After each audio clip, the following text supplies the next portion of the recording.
right, we are live on YouTube, and tonight we are going to be discussing dealing with negative people, and we're also going to be discussing a game changer regarding moderators on YouTube. So stick around for all of that and much, much more. That's coming right.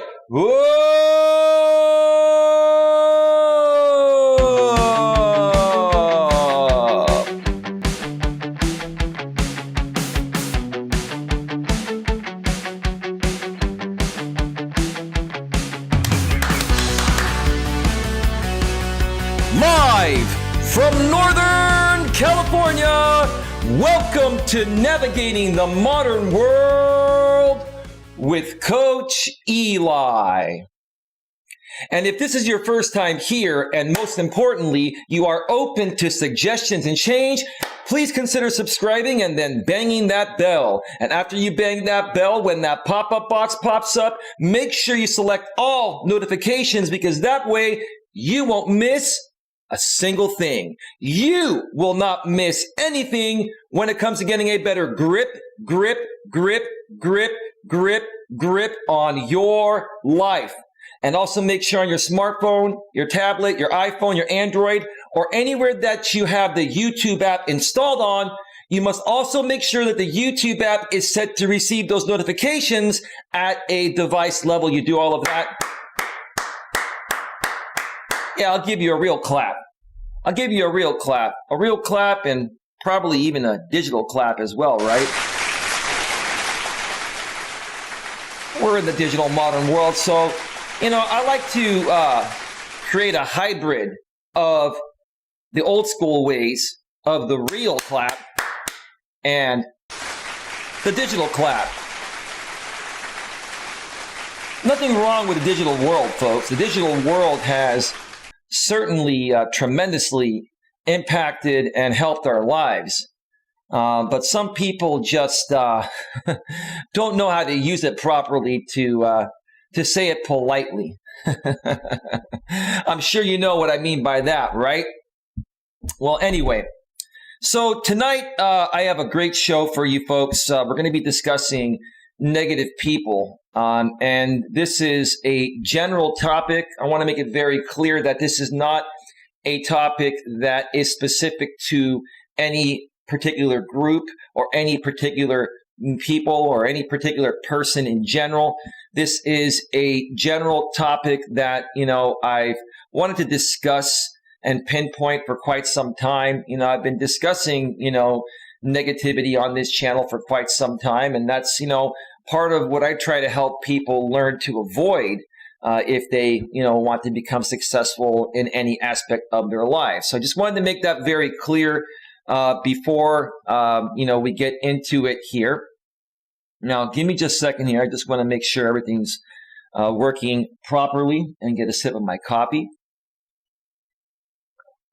Again, I put this show together at the last minute. So I was kind of rushing to get things going, and that's why I started a little bit later than the original scheduled start time, and my apologies for that. I'm a one-person show, folks.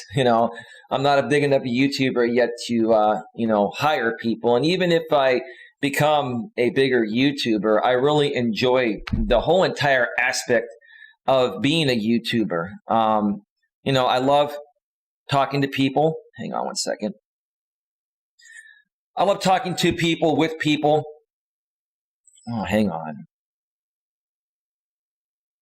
Oh, man. Give me a second here. This new live control room on the back end shows a preview screen. And that preview screen, you have to click stop, or else it's distracting on this show. So give me a second. I'm going to have to refresh my my live control room within the new YouTube studio, which is phenomenal. I just wish they would give you an option to not launch the preview screen automatically, before your show starts. But that's not how it works. Maybe that's a suggestion I will send out to YouTube in the future. Oh, it's quite distracting. Give me a second. I gotta fix this real quick because it's very distracting having this video playing and this circle playing. So give me just a second, folks. Okay. 1 second here. There it goes. All right, we're good to go. We're good to go. All right, let me get to the chat first real quick and welcome everyone here. And then I'm going to be discussing the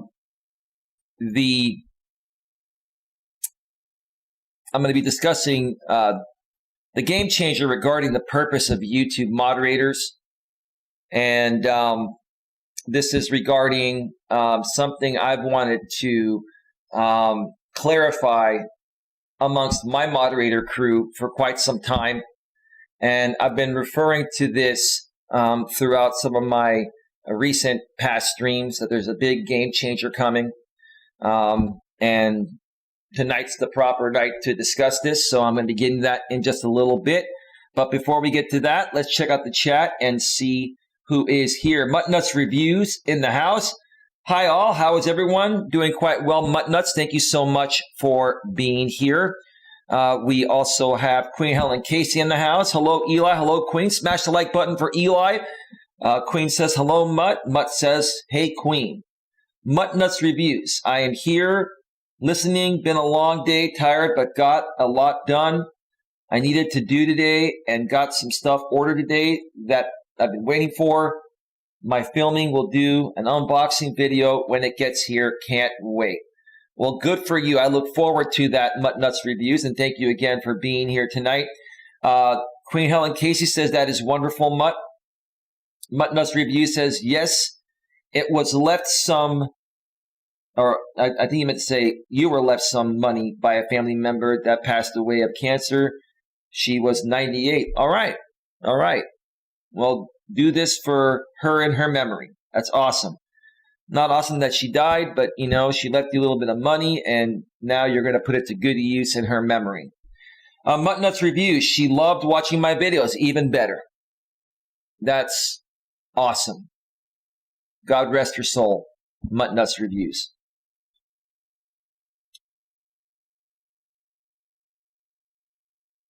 And Queen Helen Casey has some choice words to say to the negative people. You can read that on your own there and make of it whatever you wish. All right. Let's start off the show by, reading the topic and then getting right to the first part regarding the moderators. The topic of tonight's show is dealing with negative people plus game changer regarding the purpose of YouTube moderators. One more time. Dealing with negative people plus game changer regarding the purpose of YouTube moderators. Okay. So once again, folks, as I mentioned a few minutes ago, for the past several shows, I've been making you folks aware of a game changer coming to my channel. And, I was trying to amp it up a bit because I really wanted you folks to tune in for this show to find out what I'm talking about. This is definitely going to be a game changer. It's something that you're probably not going to believe I'm actually going to do. And the reason why I'm doing it is because of certain actions and behaviors I've seen from people on my moderator crew in the past. I also mentioned that I have plenty of receipts to share with everyone, but I've decided to not share those receipts. And the reason is because I want to handle this the mature way. I want to take the mature approach, and I don't want to throw anyone under the bus, including past moderators that either decided that this channel wasn't the right fit for them, or I had to make that decision for them based on them not agreeing to my guidelines on my channel and what I require from moderators on my channel. Before I mention what this is, above that, or besides that, I want to mention that every moderator on my channel that's currently a moderator right now is exempt from what I'm about to say, because the moderators that are still here, and let me mention some of them by name that have been regulars here. Queen Helen Casey. If every single channel had a Queen Helen Casey as a moderator, life would be a lot easier for that content creator, especially if they run live streams, because that's where people typically will troll your chat. She's a phenomenal person. She stands up for what she believes in, and she's a very loyal person. And when someone's that loyal to me, I'm automatically loyal to them in return. I don't expect the level of loyalty that I feel I've received from Queen Helen Casey, but she is very loyal. I recognize it, I see it, I acknowledge it, and I greatly appreciate it. And there's no way in hell I would ever throw that woman under the bus or ever say anything negative about her. Now, we kind of gone back and forth about banning some people, sure, but you know what? I put my faith and trust in her, and she's been the head moderator there, or head moderator here, for quite some time, and she will continue to be the head moderator. Another great moderator here that's in the chat right now, Mutt Nuts Reviews. Same goes for you. You've been a phenomenal moderator. You become a great friend, just like Queen Helen Casey has, and I've really enjoyed getting to know you ladies. And you're very loyal as well, and because you're so loyal to me without even asking for it, which I would never ask that anyway, you have my loyalty in return. And I look forward to working with both of you ladies to help you grow your YouTube channels and to even help you with anything else outside of YouTube that you may need help with. And, you know, for these moderators here that have, you know, given the shirts off their backs to me, I will do anything for them, and I will do it for them free of charge. A few other noteworthy moderators. Alex the Beer Master is a phenomenal person. I know he's busy most of the time, but he tries to make the streams as often as possible. You're a great person. You're still a moderator here, and I value you and respect you, and I appreciate your friendship. DC the Purple Diva is another one. She said that she'll probably stop on by in here tonight. She's a phenomenal lady, and I look forward to getting to know her better. Anyway, Fire Kicks Vlogs, who are you actually? Queen, don't ban Fire Kicks Vlogs for the time being. We're going to have some people popping in here on some sock accounts because their main accounts are banned. And some people, Queen, make sure you don't ban anybody until they say something derogatory. Because some people may want to make peace, may want to try to work things out and come back and be a part of this channel. And I'd like to give them that opportunity if they do things the right way. I do want to hear what these people want to say. So if you can acknowledge that, Queen and Mutt Nut, that if people come in, unless it's a recognizable sock account, you know, obviously like the one I just banned before, Fire Kicks Vlogs, let them speak, and, you know, I want to hear what they have to say. So Fire Kicks Vlogs, I'm not sure who you are. I have an idea who you are, but let me know who you are and, you know, why you're here and, you know, what you want. Just, you know, give it to me straight. If there are people that come in on sock accounts that, you know, once were banned off their main channel and they, you know, want to try to work things out, thank you, Queen. Queen says, I got you. Then we're going to give you that opportunity. Okay.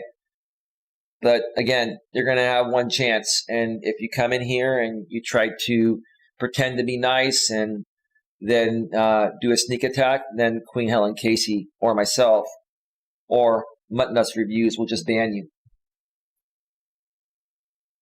So Alex the Beer Master, you're a great guy. And if I look at the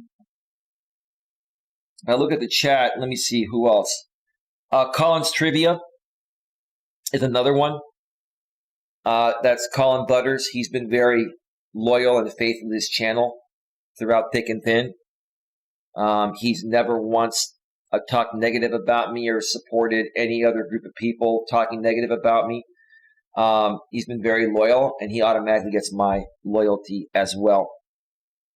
Now, I do have some other moderators besides those mods that I just mentioned. I just mentioned pretty much my top 5 moderators that have been loyal, faithful, and I've been loyal and faithful to them. These people have made that decision on their own to be loyal and faithful to this channel, and in return, I've made the decision to be loyal and faithful to them. Now, I have some other moderators, and they're good people, but these other moderators occasionally show up, and they've never thrown me under the bus. So, in essence, they're still a part of my channel, and they're going to still remain moderators. And they are also going to be exempt to what I'm going to be mentioning here regarding future mods on this channel. But the top 5 moderators here on this channel: Queen Helen Casey, Mutt Nuts Reviews, DC the Purple Diva, Alex the Beer Master, and Colin's Trivia, aka Colin Butters. That's what his channel used to be.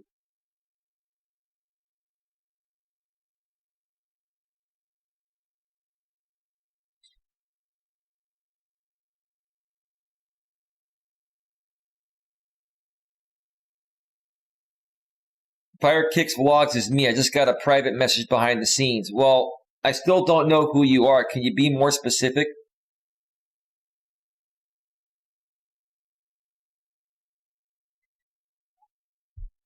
Look, I'm not going to sit here and focus too much energy. I need to know who you are, or I'm moving forward. I'm willing to give people some chances, and hey, I'm looking to rebuild my audience, but I'm not gonna play this game. Let me see here. Give me a second, folks.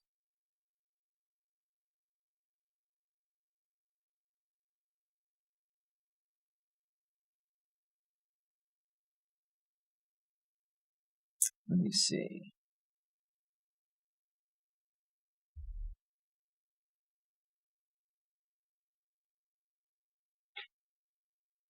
Oh, so you're Frost Wolf. Okay. You can talk in the chat, man. You can talk in the chat, and you can let me know. You can talk in the chat, and you can let me know, what you want, and I'll get to you in between the show. Anyone that wants to come in on a soccer account, if you're banned, and if you want to be reasonable and work something out, I'm open to that. But again, we're going to give you a little tolerance, but if you cross the line, then you're going to be banned again. Wow, Mutt Nuts Reviews. Wow, thank you so much, Mutt Nuts. I know how tight money is for you, but wow, thank you so much for the $5 super chat. Thank you for all you do and for being a good friend. Thank you for all the good advice you have given me. Well, you're welcome. That's very touching, Mutt Nuts Reviews. I never expected that. I don't expect that. Wow. Wow, thank you so much. God bless you. Seriously. That's going to start the channel donations off tonight to $5. I'm going to read that one more time. Thank you for all you do and for being a good friend. Thank you for all the good advice you have given me. Mutt Nuts Reviews, I appreciate you so much. And thank you again for the $5 super chat. You didn't have to do that.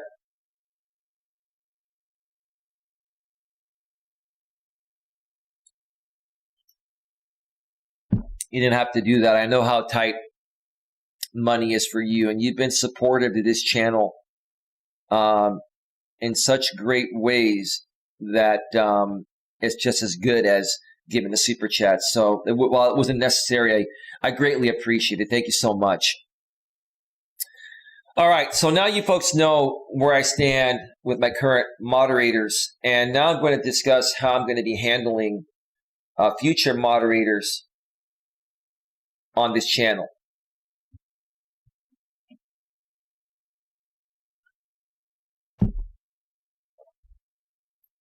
And there are going to be some stricter qualifications, and I'm going to explain why.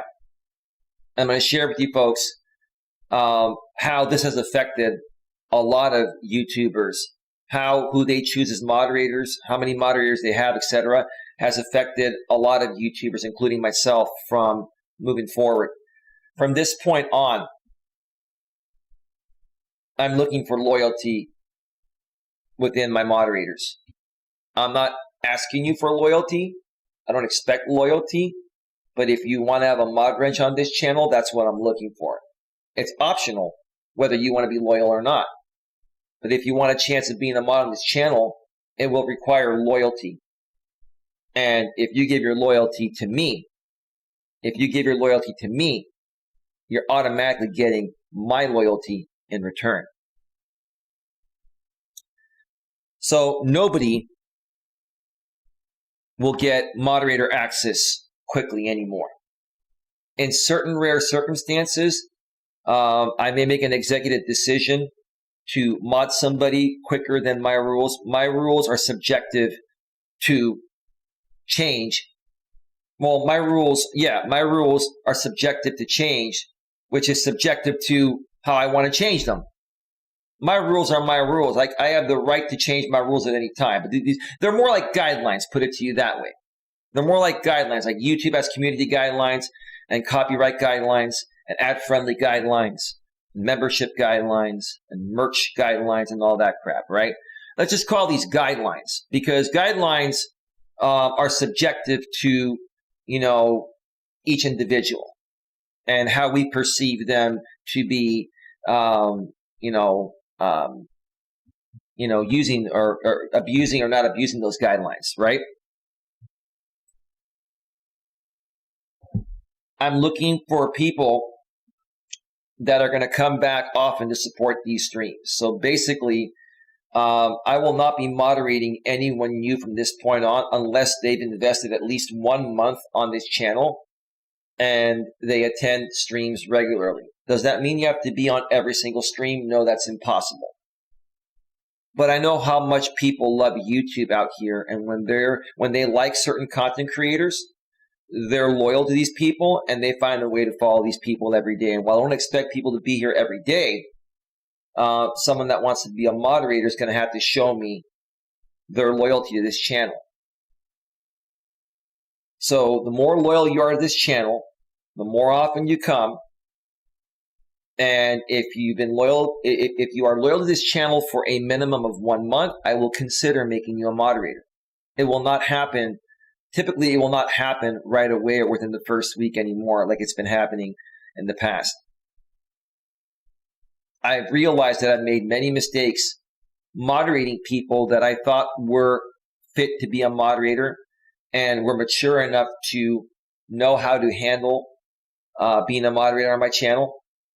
But I was wrong about that. And part of being a moderator on my channel or anyone else's channel is representing the channel owner. Moderators represent the channel owner. Moderators represent the channel owner. Queen, whoever that person is, do not ban that super chat. Let that super chat stay for a second. I want to hear what they have to say. And if they say something that's ban worthy, we'll just ban them. Well, too late. Queen, you want to unban that $2 super chat? I'll add that $2 super chat. I'll add that $2 super chat to the channel and bring the total to $7.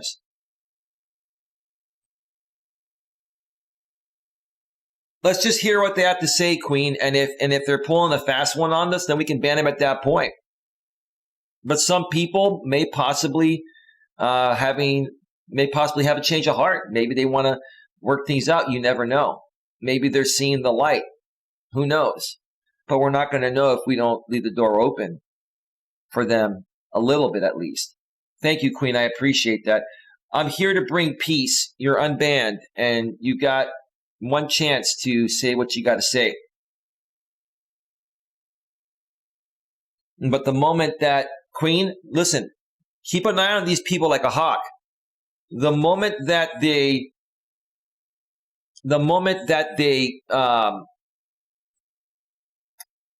say something troll-worthy, get rid of them. So let them talk. I want to hear what they have to say. But if you pick up on them projecting or attacking, just get rid of them. Obviously, they can't get enough, so they're here. They don't have a change of heart, Queen.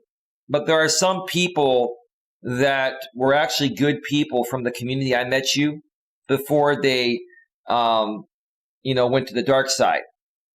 And some of those people may realize that, they made a mistake. Now, as far as the people from the original drama sphere, Queen, they will never be welcomed back. But there are other people I met that were outside of the drama sphere that somehow got infested into it, and they made some mistakes because they, believed the lies from the other side. So I think it would be fair to just hear what they have to say, and if they, if they say something, that deserves them getting banned, Queen, you know how to do it. I know, Queen. I understand, Queen. But I think the way we need to moderate this chat from here on out is the way we've always done it. Let these people talk until they say something that's ban-worthy. If they project, they get the eject. If they attack, they get the eject. If they're coming in and they're being cordial, they're not disrupting, the channel.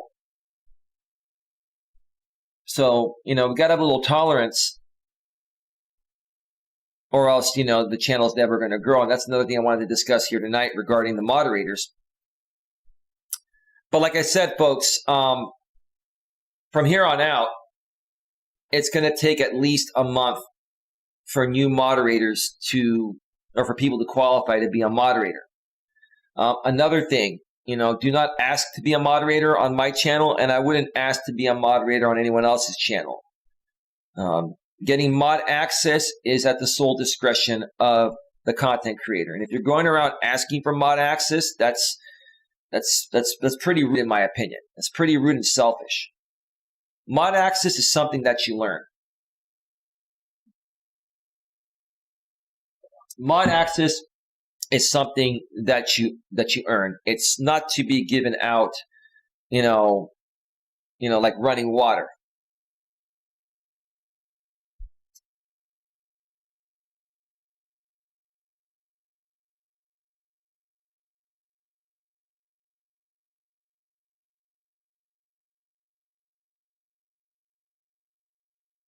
Okay, you know what?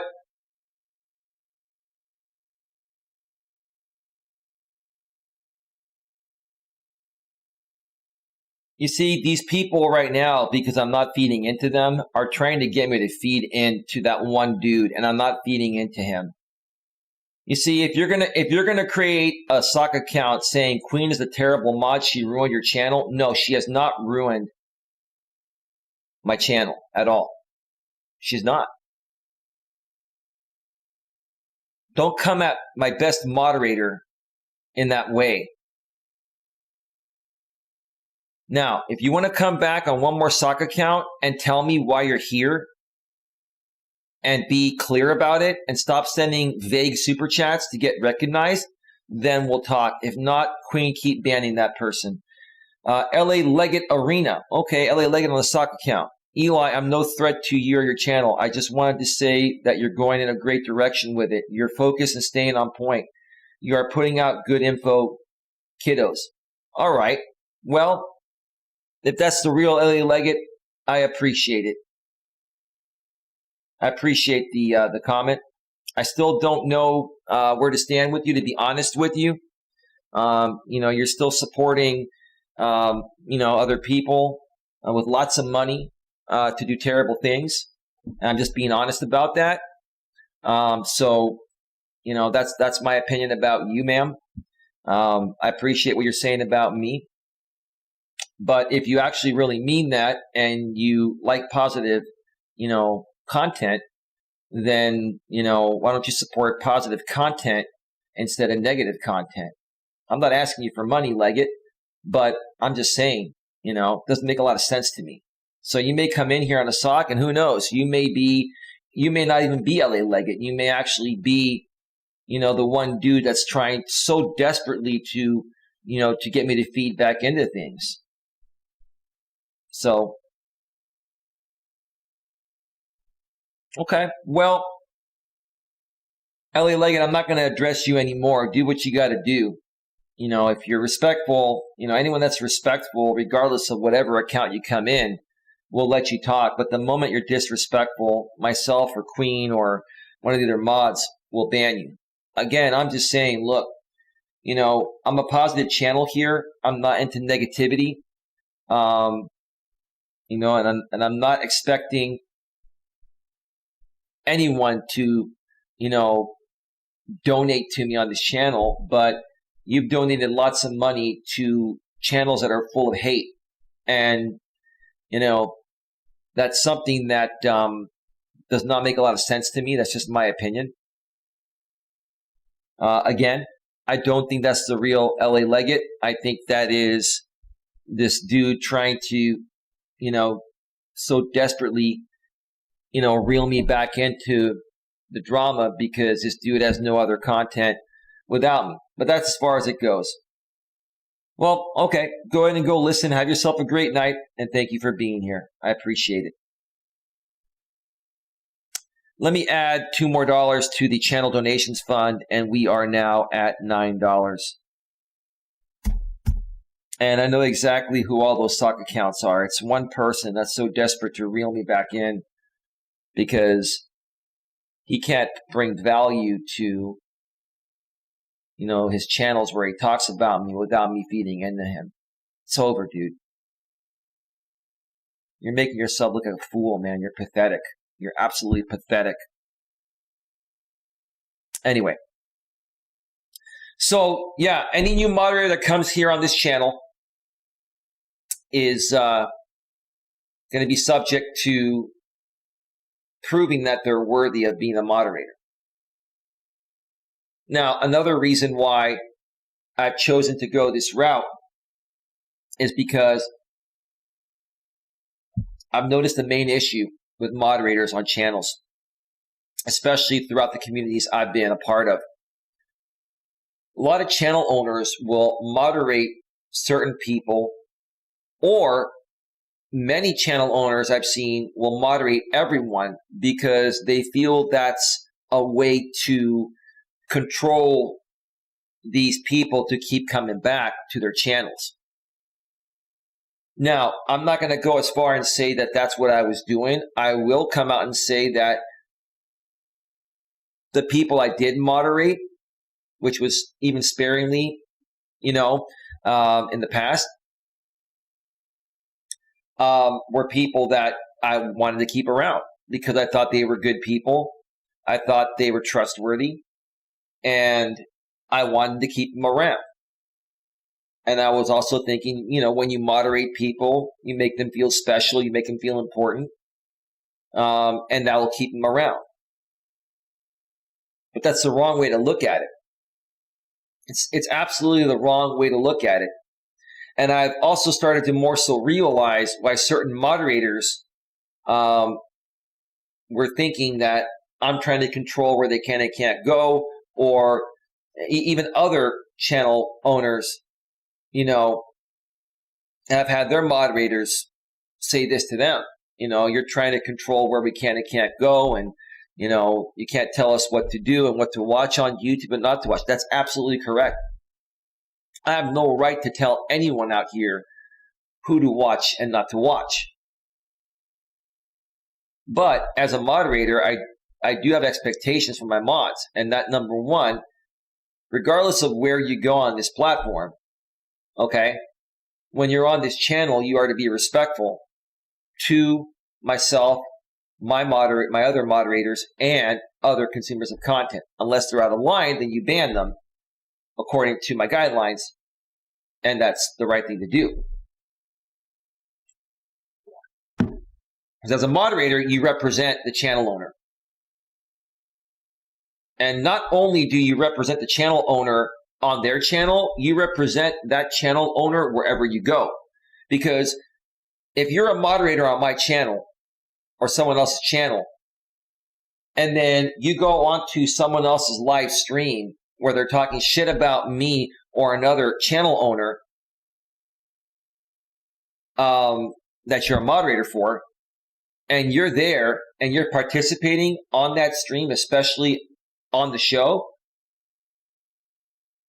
in essence, you're basically stating to me or the other channel owner that, you know, you're okay and you're supporting this creator and these other people on this panel to talk shit about me.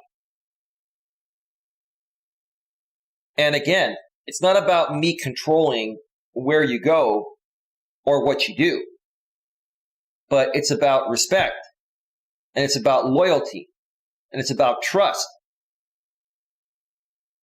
I'll turn it around and flip it on you folks. You know, if one of you gave me mod access to your channel, and then I went to your enemy's house on their panel and started talking shit about you, how would you feel about that? Would you remove my wrench? Would you be unhappy about it? So why can't we understand the real value of a mod wrench? Because what channel owners have been doing out here on YouTube to try to control an audience and keep that audience is they've been modding people to try to control them. And that's the last thing I want to do, which is why I'm now going to be even more sparingly giving out mod wrenches than I already was. I was already giving out mod wrenches sparingly, but now I'm even going to be giving them out more sparingly. You're going to have to earn it. You're going to have to prove your loyalty to this channel before you earn a mod wrench. Are you required to give me loyalty? No. But if you want to be a moderator and you want to qualify for it, then loyalty is a requirement. And if you're loyal to me, then I'm loyal to you. That's just the way it works. Does that mean you only have to be loyal to my channel? No. Does that mean that, you know, I can tell you where you can and can't go on YouTube? No. My question to you folks is, as a moderator, if you like my content and you're loyal to me, I'm loyal to you, we like each other, I like your content, you like mine, and we're a positive environment, why would you want to go into a negative environment and get on a panel with people talking shit about me? You understand what I'm saying? It makes no sense, right? It makes absolutely no sense. I'm here to help. I'm not here to disrespect anyone. That includes Queen. I'm just asking that you give me the chance and start talking. I am watching you trolls. Thank you, Queen. I'm here to help. Queen, with all due respect, I'm not a troll. I'm just banned on my main account, and I'm here to make peace. Well, start talking, dude, or dudette, whoever you are. Start talking. Identify who you are first and foremost. Tell us what your main channel is, and we'll decide if we keep you around. If you want to make peace, man, then get to the point, because I got a show to run. You know? I'm respecting your time. Please respect my time and my moderator's time as well. You know what I'm saying? Now, folks, I've been on for almost an hour. I'm going to take a break in about 5 or 10 minutes after I figure out who this person is, if they even say who they are. And then I'm going to come back and I'm going to get into this blog that I'm going to be reading today regarding negative people. and it's probably going to take me about 2 hours to go through the blog. So I'll be probably taking a second break during the second hour and then coming back to wrap up the blog. It's another blog from my favorite website regarding these topics, Psychology Today. And it's a great blog that I want to, share with you folks, dissect, and even answer your questions in between. All right. I'm here to help. At this time, I'm not comfortable exposing myself. I will send you a private email if that's cool with you, Eli. So I'm done chatting for now. I'm not going to waste your time. I will send you an email. No, dude, listen, I don't want an email. I don't want you to waste my time or my people's time. If you're not comfortable enough to go public with your main channel and talk, then don't email me. I will not look at your email. I will delete it and block you on my email server. And I'm about to block you here right now. So you have one more chance to identify who you are, or go away and never come back. Because if you're not a strong enough person to stand up for yourself, if you truly like this channel and you don't care what other people say, or if another side attacks you, then start talking. Or Queen, if he doesn't talk, Queen, ban him. Come on, dude. You're probably a dude. Be a man and don't be afraid to identify yourself. I don't want to play games here, man, at all. I'm not here to play games. Okay? And you're not triggering me. And quite frankly, what I think you're possibly trying to do is you're trying to get me to feed in to this other dude that has no content without me, and it's not going to work.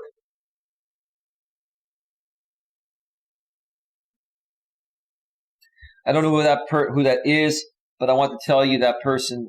I want to tell that person's son that Eli's taking the time out to give you a chance. Don't be a joker and don't blow it. See, I'm not ready to be attacked by the other side. You are being unreasonable. No, you're just a sissy, sir. You have no spine and no balls.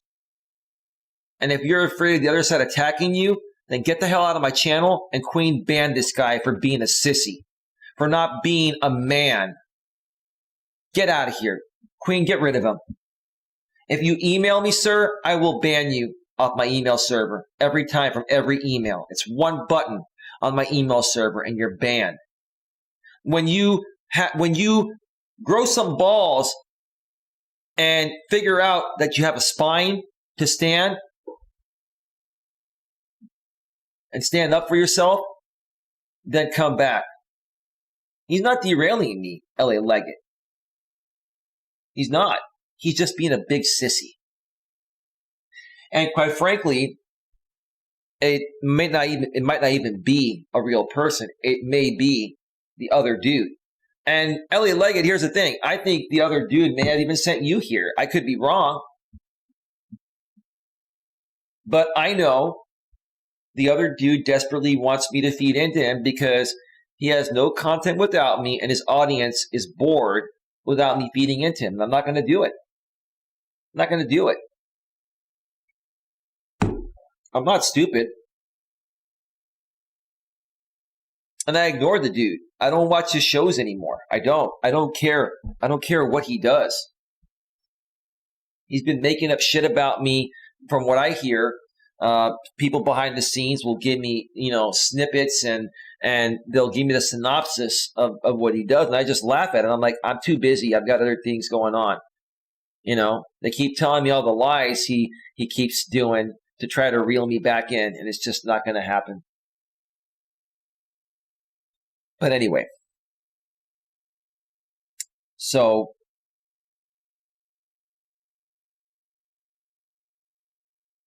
before I take my first break, folks, and Queen says smash the like button for Eli, just understand, I'm really trying to run a professional channel here. I don't want any drama. I don't want any hate. I don't want any negativity.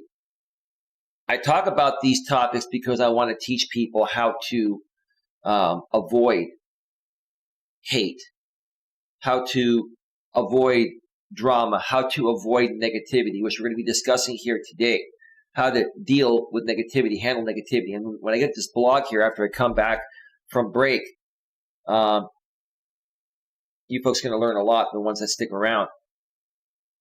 But again, regarding the moderators, okay, with the exception of the moderators that I still have on my crew right now. So Queen, Muttnuts, and the rest that I mentioned earlier. You're exempt from what I'm about to say. You folks are like my executive team.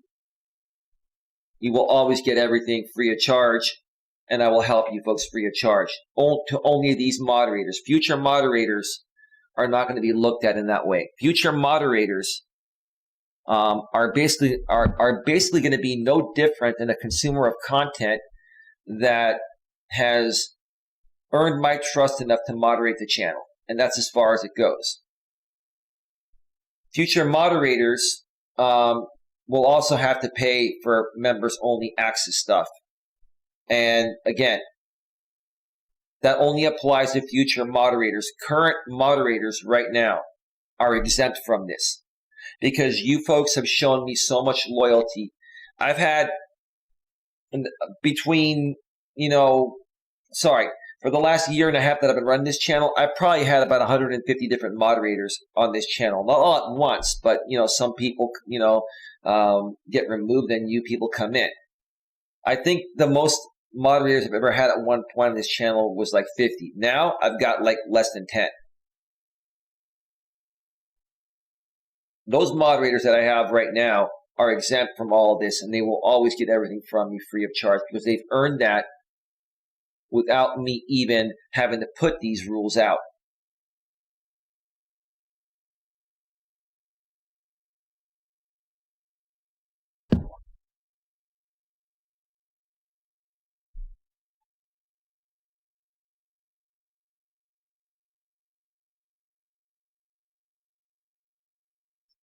Queen, do me a favor. Get rid of all the LA Leggett accounts. Just get them out of here.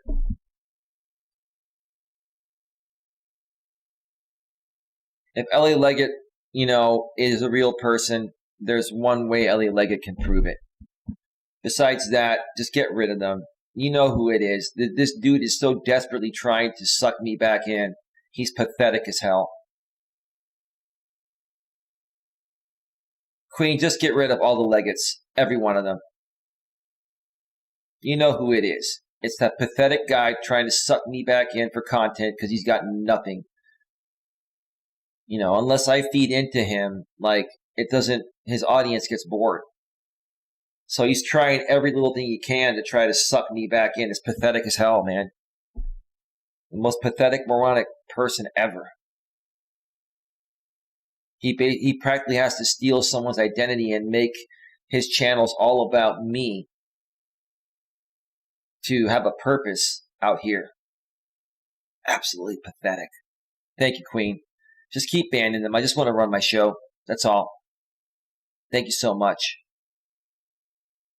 If the real LA Leggett wants to show up and send me a $100 super chat, then I'll believe it's her. You want to prove to me it's you, Leggett? Then send me a $100 super chat or stay away from my channel. Because you have no problem sending hate channels that amount of money every day.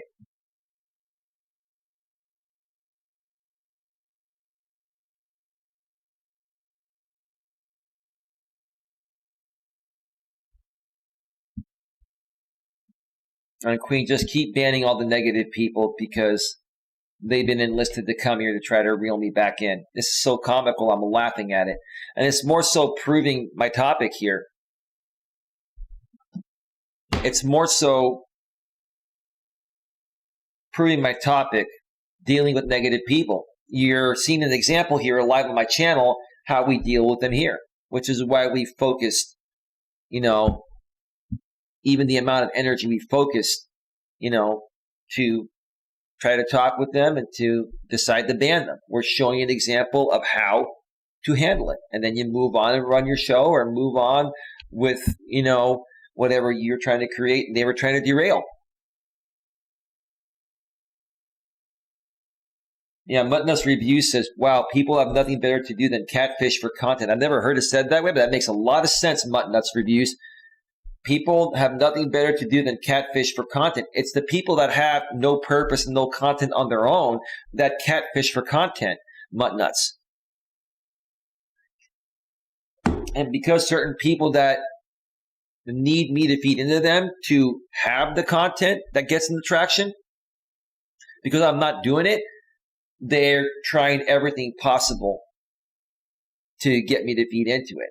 And it's comical and pathetic at the same time.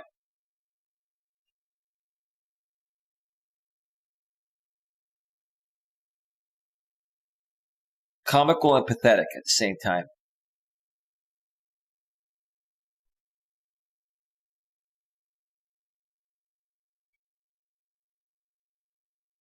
Okay. I was going to say one more thing.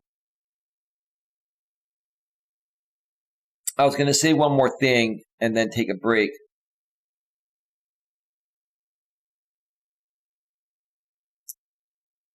I'm trying to think what it was. I think we said everything we needed to say about moderators and the requirements in the future. The new moderators are going to be no different than consumers of content. The current moderators will continue to get everything at no cost because you've earned it. And down the road, some of the new moderators may earn that after they first earn being a moderator, and then they may earn additional perks with me at no cost. I'm not going to give away the farm for free anymore, folks. People that help me and are loyal to me, I'm going to be loyal back to them, and I will give them the shirt off my back at no cost. But you have to earn that. You got to do your part. I don't work for free and nobody else works for free. I do give a lot away for free to build value.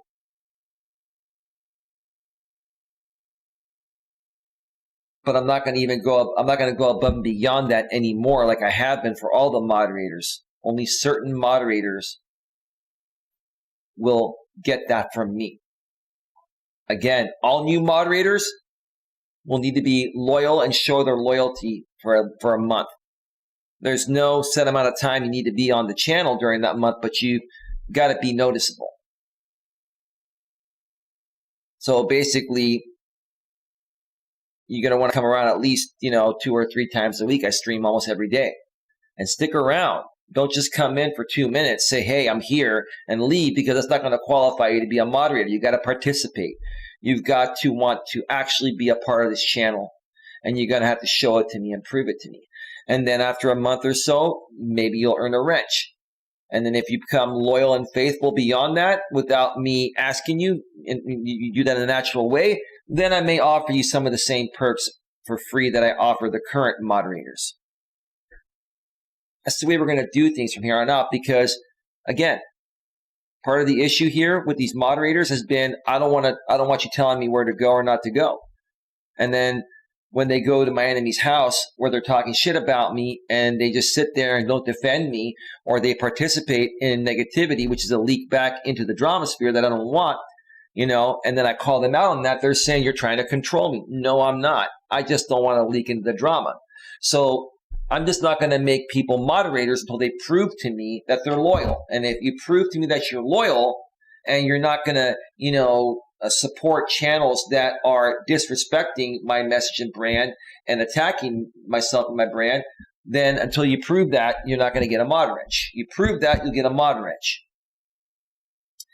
DC the Purple Diva's in the house. Hola from the west side, everyone. Hey, Eli. Hey, DC. I'm about to take a quick break and come back and get into the blog. I don't know if you heard the first part. If not, you're going to have to wait till the replay. I was talking about moderators. So I check out the replay if you didn't hear that, because I said some important stuff. Nothing's going to change for my current mods, including you, DC the Purple Diva, but I have made some changes for future moderators. So if you didn't hear that, or if you're a moderator here that just got here and didn't hear that part, go back and check out the replay. Again, the DVR function is disabled during my streams. You cannot rewind back. I do that because I want you folks to be here live, so you're going to have to wait until the replay to get to hear the replay of what I mentioned. All right, so let me cue up some royalty-free YouTube music here.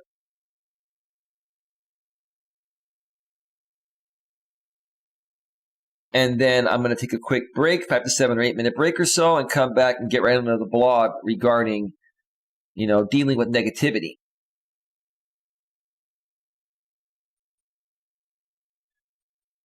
Let me see here. All right.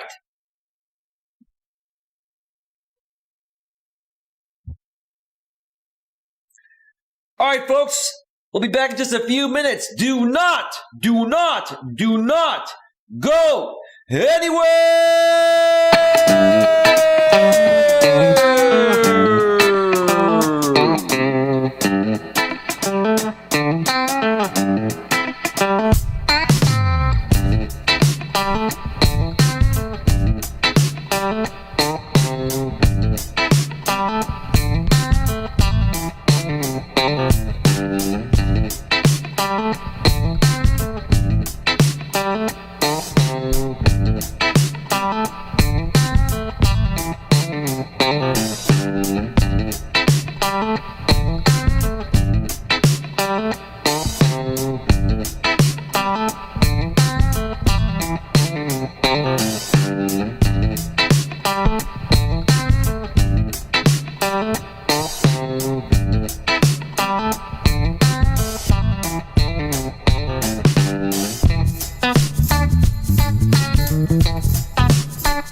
Oh, yeah. Hey, do me a favor, everyone. Get off your couch, stand up, get off your bed, stand up, jump up and down right now, and I want you all to feel it. I want you to get those endorphins flowing. Get them going, get them going. Clap your hands. I want you all to feel good. Forget about the hate and just feel good. Hey, they're gonna think it's stupid to do this, but just get on up and dance for a second, all right?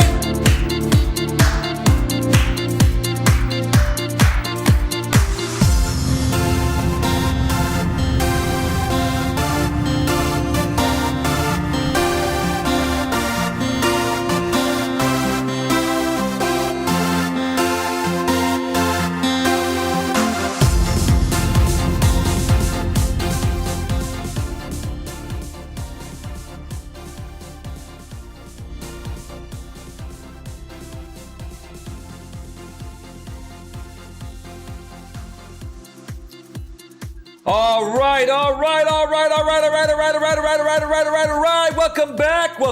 Welcome back to Navigating the Modern World with Coach Eli, live here on YouTube. This is the greatest platform on the planet where you can share anything and everything about yourself with the entire world.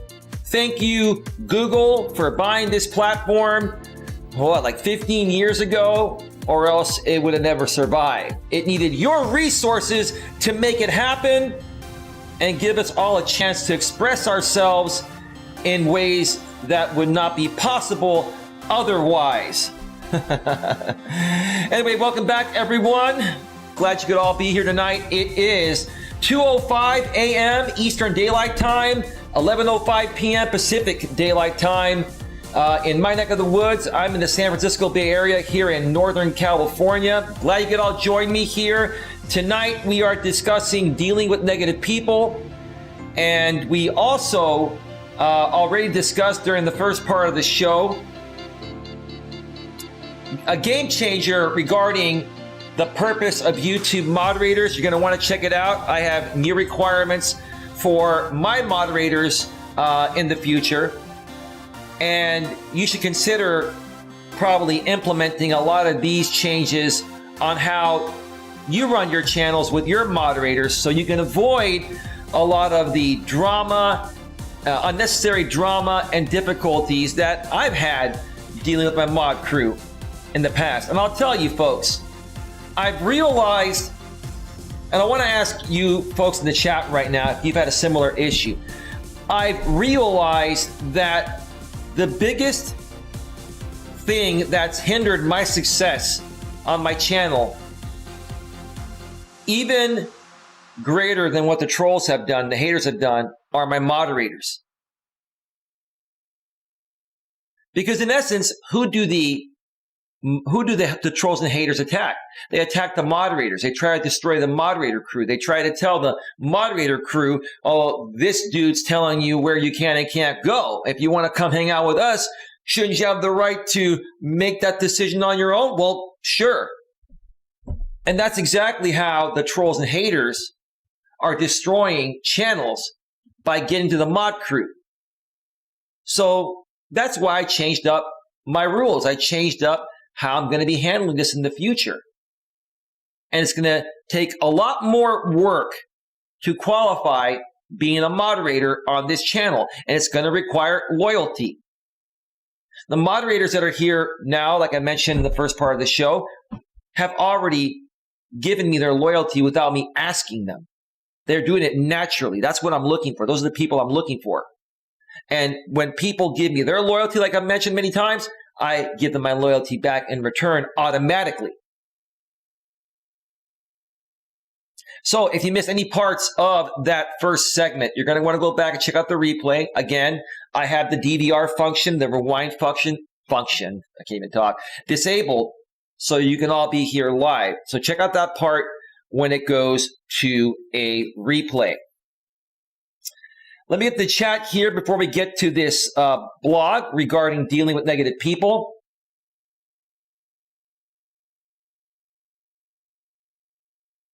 Queen Helen Casey says, last night I was on my main channel on my tablet, blocking the losers from my main account so they can't come after me. I blocked them all night. Sorry, I blocked them all right in the person's chat and blocked the person in theirs. Excellent, Queen. And their own chat as well, which is what she said in a separate message because she ran out of characters in the first one. Mudnuts Review says, welcome back. DC the Purple Diva with a bunch of cool emojis. I love it. Mudnuts Review says, can't jump right now in pain from all the walking I did today. Pushed myself to walk 4.5 miles a day. Great. Good for you. Good for you. Keep it up, Mudnuts. Keep it up. You're gonna get as healthy and fit as possible, and you're going to love yourself even more than you already do. You're also going to feel a lot better than you already do physically, mentally, and emotionally once you reach your goals. Keep pushing forward to reach those goals and reach out to me privately if you need any help with that behind the scenes. I'd be happy to help you out. Not working either, says Queen. No working either. She meant to say not. Okay. Mutnuts Reviews, I'm working on similar rules for my channel, and yes, I have had one troll try to come at my mods. That's what they do. And you see, I've been more so looking at this the right way. I was looking at it from the wrong way. I was looking at it, how are these people getting to my people? And they're getting to the mods. And they're basically telling the mods that you should, be able to choose where you can and can't go. And that is true. So anybody that, feels the need, anybody from my former mod crew that felt the need to go to the haters and support their streams, whether they're on panel or in the chat, where they're talking shit about me, they've been removed because they made a choice to not be loyal to this channel. And when you're not loyal to the channel, you can't be a moderator, right? And if you are going to support people that are spewing hate on me, in essence, you really don't like me, so why should you be here in the first place, right? Listen, it just makes sense. That's just common sense right there. But right now, I've trimmed down my moderator crew to less than 10 people that have been loyal to this channel and really believe in this message. And from here on out, those are the only types of moderators we're going to promote on this channel and give access to, but they're going to have to earn it. You're not going to come on this channel for 1 or 2 times in 1 week and get mod access. You're going to have to show consistency, and that takes time. 1 month minimum. All right, so folks, let's get to the blog here. I'm going to, let me read this behind the scenes. I was Firewolf Studios, I would, but I'm afraid to because people will attack me for associating your chat. I hope you understand this. Well, Frostwolf Studios or Firewolf Studios, and you're friends with 8-Bit Reactor. Listen, bro, if you don't have the spine to stand up for yourself publicly and support someone, without the fear of being attacked, then, dude, you're not going to survive out here on YouTube. And I just pretty much doxed you out there who you are anyways, because dude, I don't deal with this stuff. Dude, I want to support you, but I'm afraid the other side's going to attack me. Well, this is YouTube, dude. This is the court of public opinion. And you got to learn to deal with that. If you want to support myself or others, you got to support it publicly or don't do it at all. And if you're not willing to deal with the repercussion of the trolls and haters and you don't know how to handle it, dude, then maybe you weren't meant to be a YouTuber. I'm just being honest with you. I'm not trying to shoot you down. I'm just stating the obvious, man. And that's someone that's trying to play both sides of the fence pretty much. Folks, you got to just, think about what you really want. And you should be supporting people that are like-minded, regardless of whether you're going to get trolled or not. Everyone gets trolled out here. Just ignore them. Don't feed into them. But if we have to do this sneaking around shit to be friends off the record, and we're both YouTubers publicly, I'm not going to play that game, dude. It's stupid. So, dude, when you get a spine, no disrespect, and you are confident to the point of where nothing phases you, including getting attacked for, being a friend or a collaborator on my channel, then dude, it's not worth my time.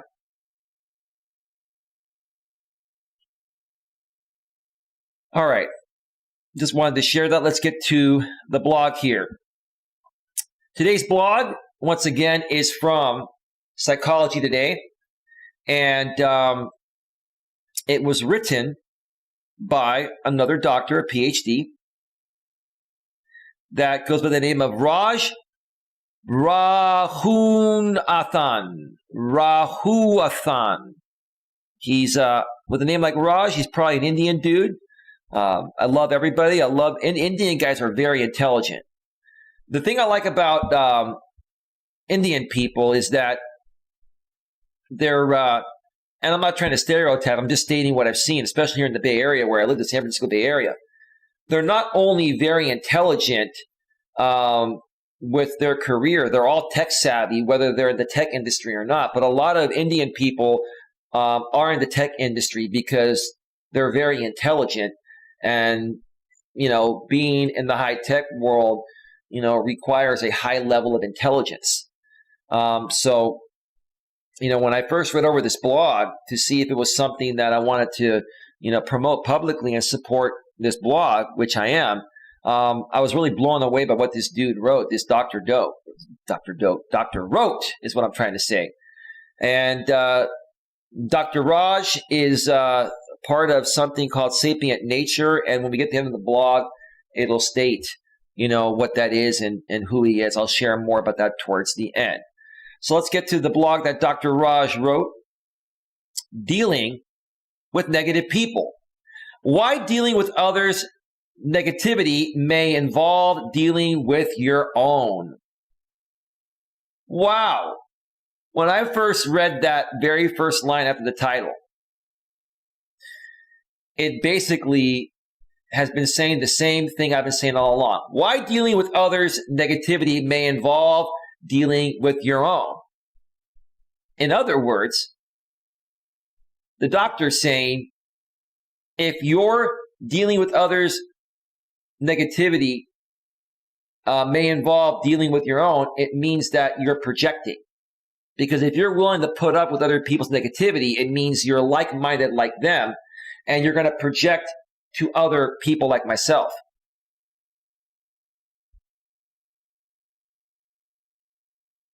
It is because you're insecure about something, you're weak, you're desperate, you're just not in a good place within yourself.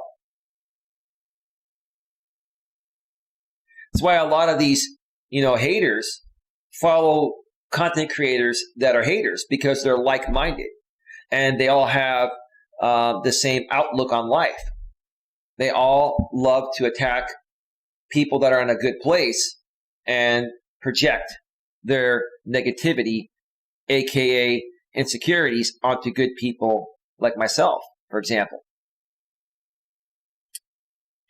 All right. What is the single biggest determinant of your happiness? I'll tell you what the single biggest determinant of people's happiness is. It's just being insecure and not loving themselves. If you love yourself, you can figure anything out, right? If you don't love yourself, nothing else matters. If you don't love who you are, why even be alive? I'm not saying to not be alive. I'm just saying, what's the purpose of being alive if you don't love who you are? So simple. To answer this question, as you probably already know, is not wealth, fame, beauty, or power. That is true. All of those are projections.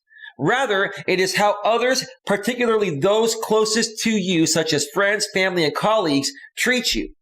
Friends, family, and colleagues, I will tell you, are going to be are going to be so biased with their opinions, and they're not going to be able to they're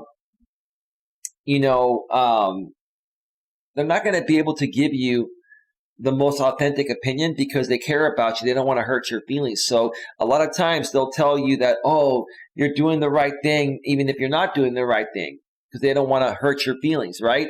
Or if if they don't feel you're doing the right thing, but you within yourself feel you're doing the right thing, they're going to say, hey, this isn't for you.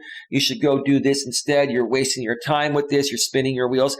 I used to hear that all the time about me being a YouTuber. You're wasting your time. You should, continue to build on top of the insurance business you've already built. You're not making a lot of money doing this. You should just no. That's what they're going to do. They do it because they care about you and they want to see you succeed, but they don't understand what makes you the happiest within, and that is your purpose. And if you have a purpose like I do to come out here and help people get a better grip on their life and use YouTube, then you're going to do whatever it takes to make it successful. Even if it doesn't make a whole lot of money right away or doesn't grow as fast right away, if you stick to it, it will get there. When people close to you are nice to you, you can't help but feel happy. Yeah, they're nice to you, and basically that's not helping you because they're not giving you, their honest opinion. They're basically trying to appease you because they're trying to protect you, right? How's that going to help you? It doesn't help you. It does not. It gives you a false sense of happiness. You're not going to be happy within yourself until you accomplish what you feel deep down inside is your purpose, right? When they mistreat you or avoid you, you are bound to be unhappy. Good point. The reason our happiness depends so much on the quality of our relationships is that we are supremely social creatures, as revealed in this humorous video, which we're not going to show. Good video, by the way. Evidence of our social nature is all around us. We care so much about what others think of us that, as some of my findings show, would rather experience an unpleasant event, watch a bad movie, with those who share our negative opinions about the event than experience a pleasant event, watch our favorite team win, in the company of those who disagree with us. So, in essence, what the doctor's saying here is that some people would rather conform to the needs of others.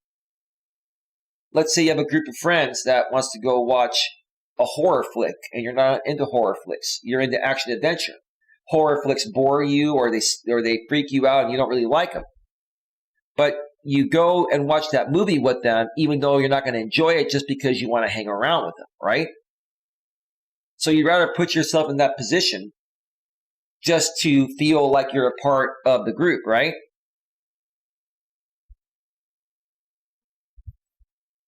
Instead of doing what you enjoy.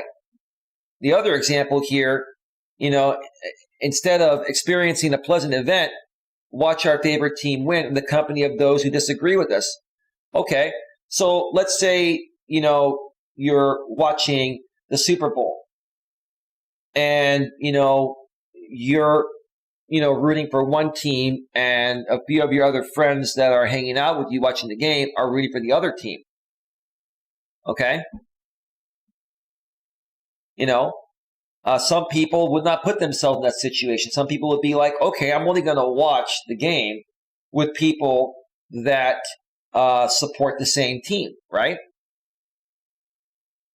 You shouldn't look at it that way. You should enjoy the game. And you know what?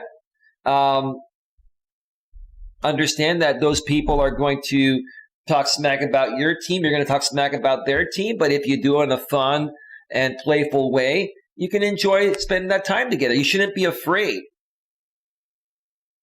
to share, opinions, negative or positive. You should try to keep it positive, but you shouldn't be afraid to hang out with people just because they have a difference of opinion or they're rooting for the opposite team. We all, like I've been saying all along, folks, we all have our opinions, and a lot of times our opinions differ from other people. That doesn't mean we can't get along and be friends. We can agree to disagree respectfully and move on. And then sometimes we're going to agree on stuff, and that's great too. But why should we stay away from people that just because they disagree with our opinions? right? Why not respectfully disagree? That's how I've always lived my life. Now, some people out here on YouTube may say, well, you block people that disagree with your opinions. No, I don't block people that disagree with my opinions. I've been very clear about that in the past. I'll be clear about it again. I block people that project their opinions onto me and don't respectfully disagree with my opinion. Okay? I'll hear out your opinion, and if I disagree, I'll respectfully disagree. Okay? But if you disagree with my opinion and you don't respectfully disagree, and then you project your opinion and start attacking me with your opinion, that's why you get banned. There's a difference. And I wanted to clarify that to everyone out there that would take this way out of context. Make sense? Our social nature is also the reason why being in love is one of the most cherished experiences, and why isolation, the extreme form of which is solitary confinement, is rated by those who were unfortunate to endure it. One of life's most grueling experiences.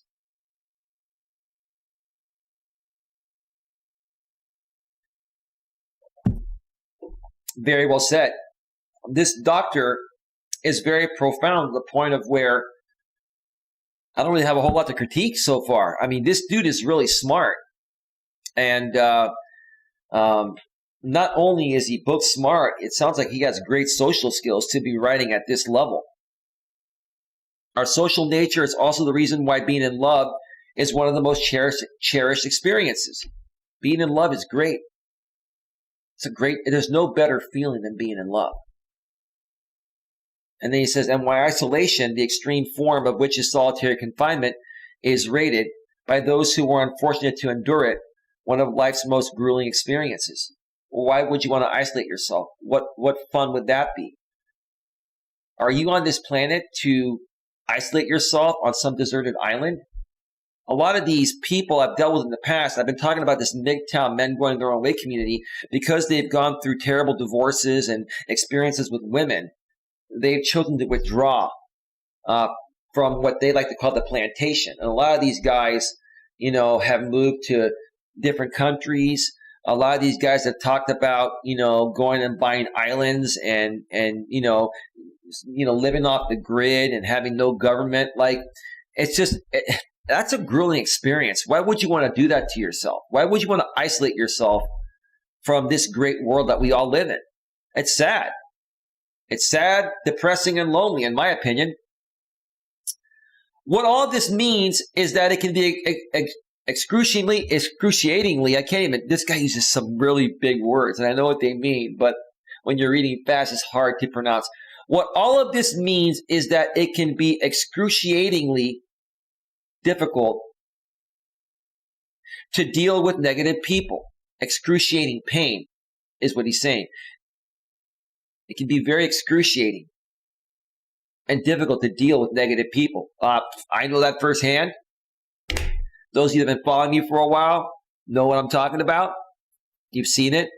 People who bring your mood down with their pessimism, anxiety, and general sense of distrust. Negative people have no trust in anyone. And most importantly, they don't even trust themselves. They don't. They don't. So if they can't trust themselves and don't love themselves to trust themselves, how can they love or trust anyone else? Right? You only get what you give in this world, right? If you give nothing, you get nothing, right? Right. Imagine being constantly discouraged from pursuing your dreams because very few people make it big. Or imagine being constantly warned against learning a new skill. Yeah.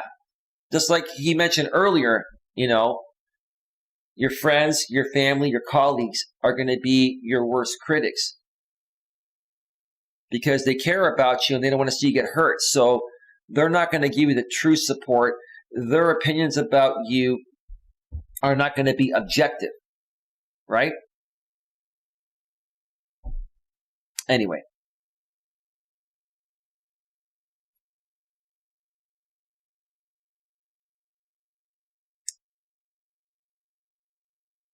like scuba diving or horseback riding because it is too dangerous. Likewise, imagine being routinely exposed to negative judgments about other people. That's why I got rid of this drama sphere. That's why I moved on.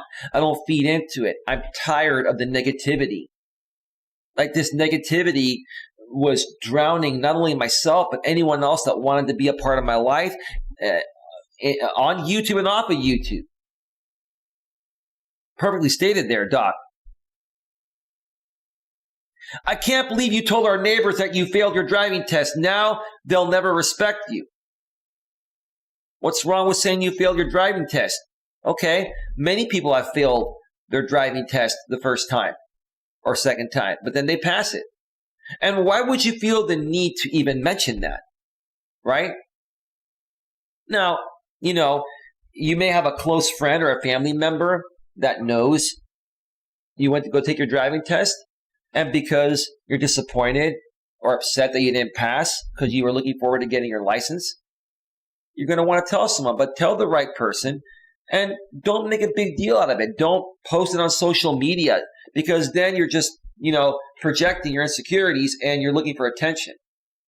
And that's not a good thing. Certain things you don't need to make a big deal out of, Just try again. You failed your test, go back, make another appointment for a few weeks later, and retake the test till you pass it, right? Constant exposure to such negativity can make deep inroads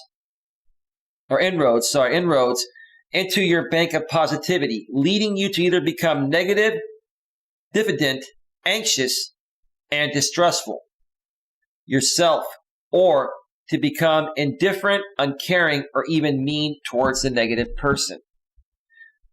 Oh man, that states me perfectly on how I was handling things out here on YouTube for the last 3+ years until I made that change starting 2 weeks ago. I have not felt as good and as confident and positive about the future of this channel as I felt the past couple of weeks when compared to the 3+ years I've been doing this, when compared to any other time during the past 3+ years I've been doing this. Or even mean towards the negative person. I've been attacked, but then I've attacked back to the mean person or mean people. And what does that do? Absolutely nothing. It's basically like, pouring fuel on a fire that's already burning out of control. Why are you going to pour fuel or more fuel on a fire that's already burning out of control and make it worse? Wouldn't you want to pour water on it? And pouring water on it means, okay, I don't want to be a part of this. I'm a positive person. I'm just going to ignore you. I'm not going to talk about you anymore. I'm not going to, let you get to me anymore, no matter what you do, right? And then stay true to it within your mind. Don't let it faze you. So how does one deal with negative people? One obvious solution is to walk away from them, but this is easier said than done. While we could always walk away from the bartender with a bad attitude or the airline agent with an anger management problem, we can't walk away from a parent, sibling, spouse, colleague, or friend, or people on YouTube, because we share the same space. I'm throwing an extra one in there with a negative attitude. Well, we can walk away, but they're still going to come at us because we are using the shared space for free. Now, our other choice would be to create our own platform to do the same thing that happens on YouTube. But number one, it would cost an enormous amount of money that we don't have. And number two, we don't have the audience that Google and YouTube have had for decades.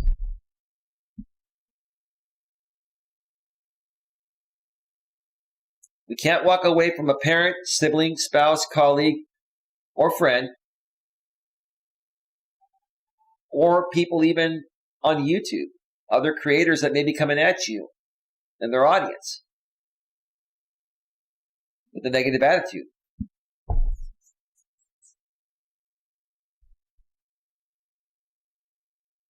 We got to walk away from it with positivity and confidence that we're not going to let it get to us. We're better than that.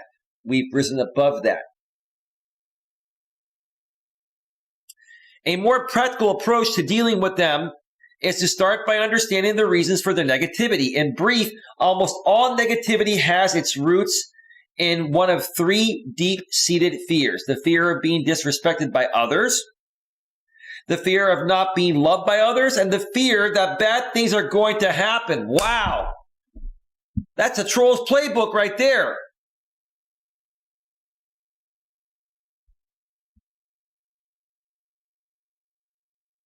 Wow.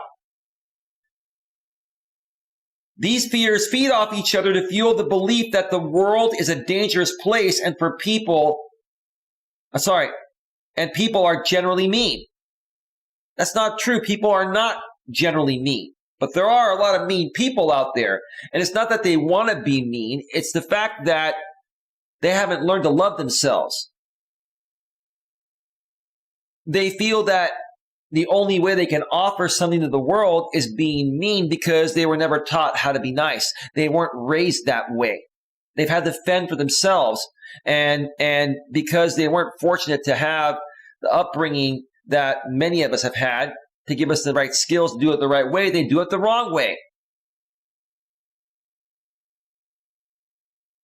The fear of being disrespected in others or by others.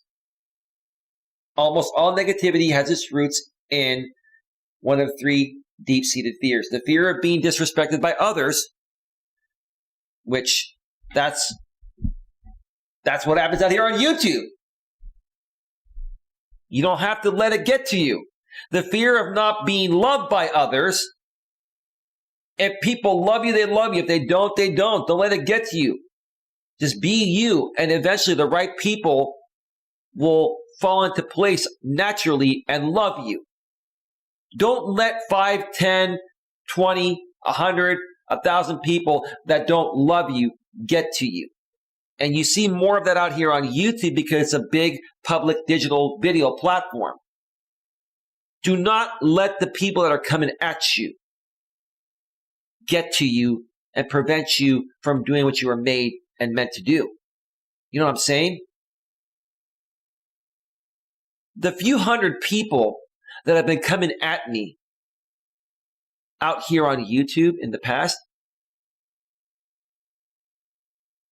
that's a very small fraction of the overall entire audience of YouTube and Google. And if you don't learn, if you're in a similar situation I was in and you don't learn to just walk away, ignore, and move forward and focus on the rest of the audience available on YouTube and Google, then you're never going to grow. If you let the haters go, if you move past that and focus on your own goals and dreams, eventually the right audience will come to you naturally. So don't fear being disrespected by people that don't respect themselves. Don't fear, not being loved by people that don't love themselves. And then the doc says, and the fear that bad things are going to happen. Well, see, that's what the haters want to lead you to believe. They instill fear into you that bad things are going to happen so that way you conform to their needs. And then you go and support them when you really don't want to. You more so want to support the good side of things, right? It's a manipulative tactic.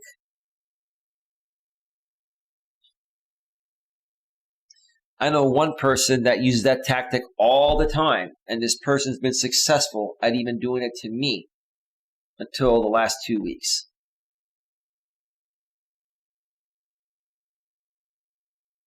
Don't let people put the fear in you that bad things are going to happen if you don't conform to them or do as they say. A troll's ammunition is an empty threat. And if that empty threat scares you to feel it's a real threat,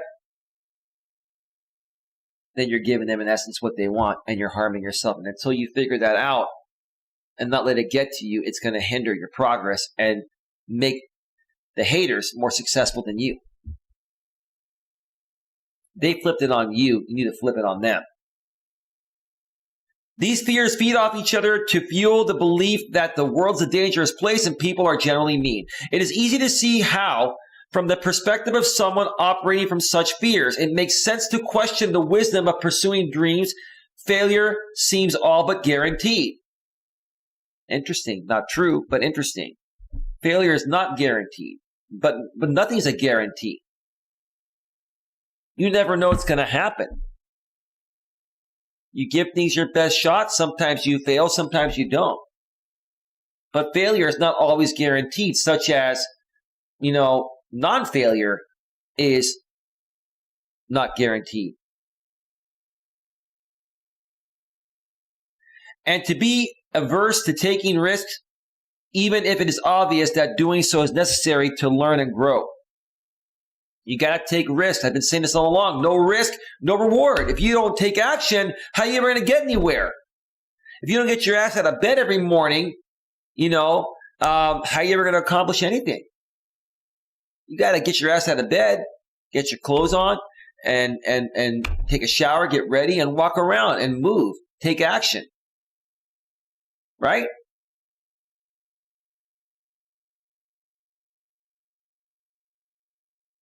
It is also easy to see why people with these fears would find it difficult to trust other people, because people give so much. Like myself, we give so much. We start to, like me, I start to build an audience of people, and then the haters would come in and scare them away with these same tactics I've been just talking about, right? So how do you combat that? You just have to ignore them. You have to ignore them and focus on your message and don't feed into them. Create your content that caters towards the people you want to attract. And eventually those people will all come and your audience will grow past the haters to the point where the haters will no longer stand a chance. But you got to come to that point or else you're never going to get there. Let me see where we're at here. We're almost at 2 hours, folks. I'm going to take another break here, probably in about 10 to 15 minutes here. The fears that negative people harbor manifest themselves in a variety of ways, including, give me a second, a thin skin or proclivity to take umbrage at others' comments. You look good today is interpreted as, you mean I didn't look good yesterday. Well, an insecure person would take that out of context. Like sometimes if you go up to a woman and say, you look good today, instead of just saying you look good, because women are emotional beings, they might say, you say I look good today. Are you saying yesterday I looked like shit? Well, that may be partially true, but that's not exactly what you said.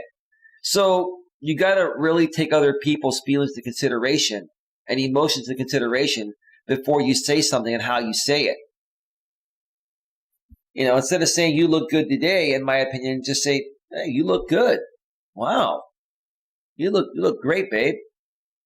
Oh, thank you, babe. Women want to hear they look good. You have to give them that every so often if you actually feel that way.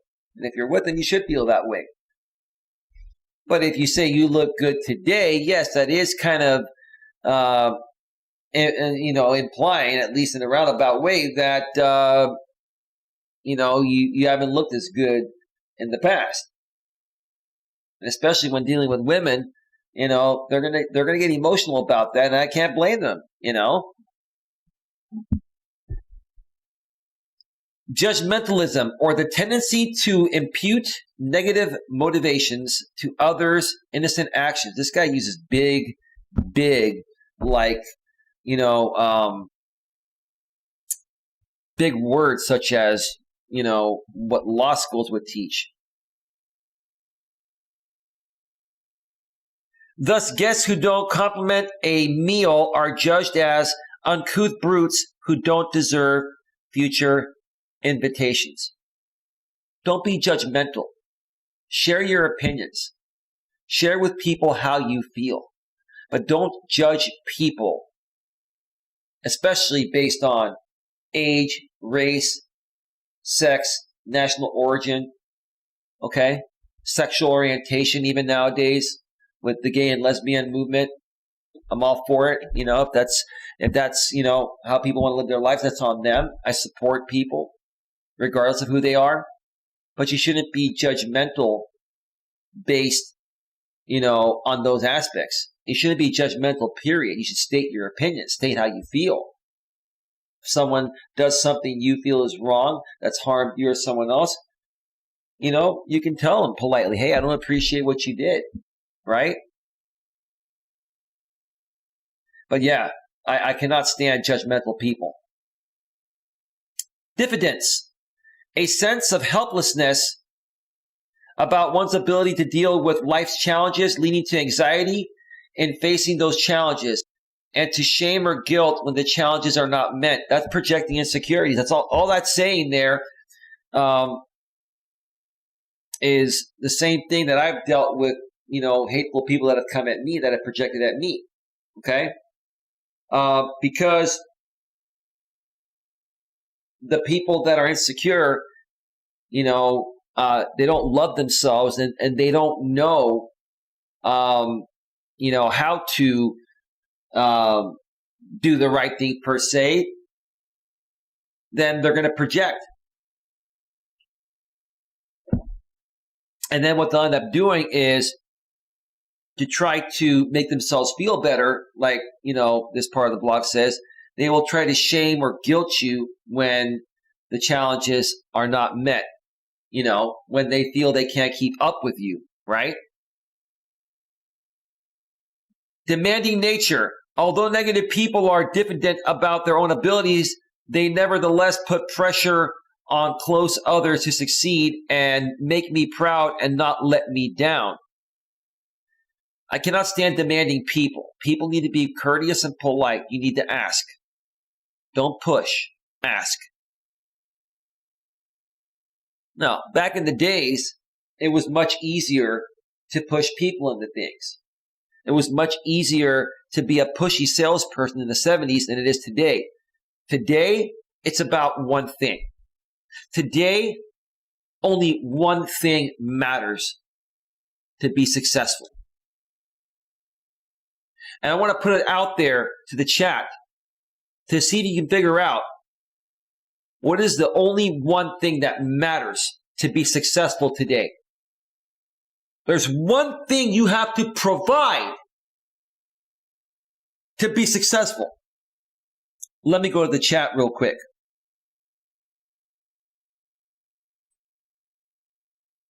Let's see, we have DC the Purple Diva saying, and don't ask to be a mod either, it's earned. She agrees. DC the Purple Diva, right now, non-creative folks have nothing to do but spew negativity instead of good content. It's all over YouTube. That's true.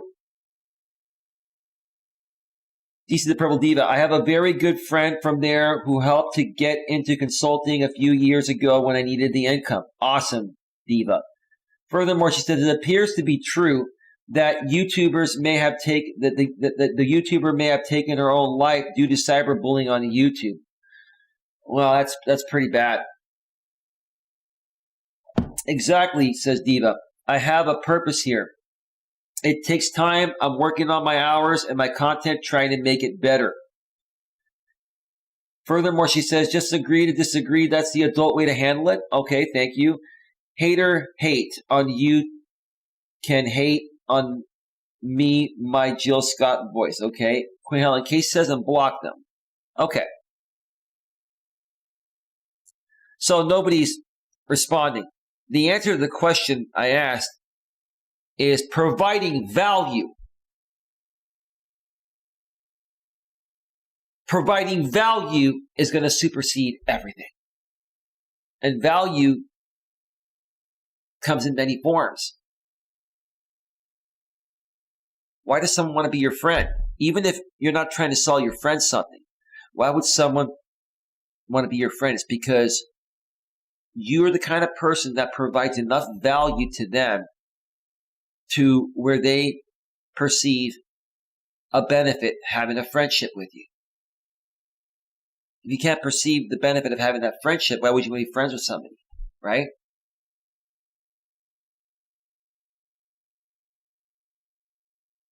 Pretty simple. Provide value. Value supersedes everything, and even perceived value is more important than value, but value in general is important. Pessimism, or the tendency to believe that the future is bleak. Thus, for example, negative people can more readily think of ways in which an important sales call will go badly than well.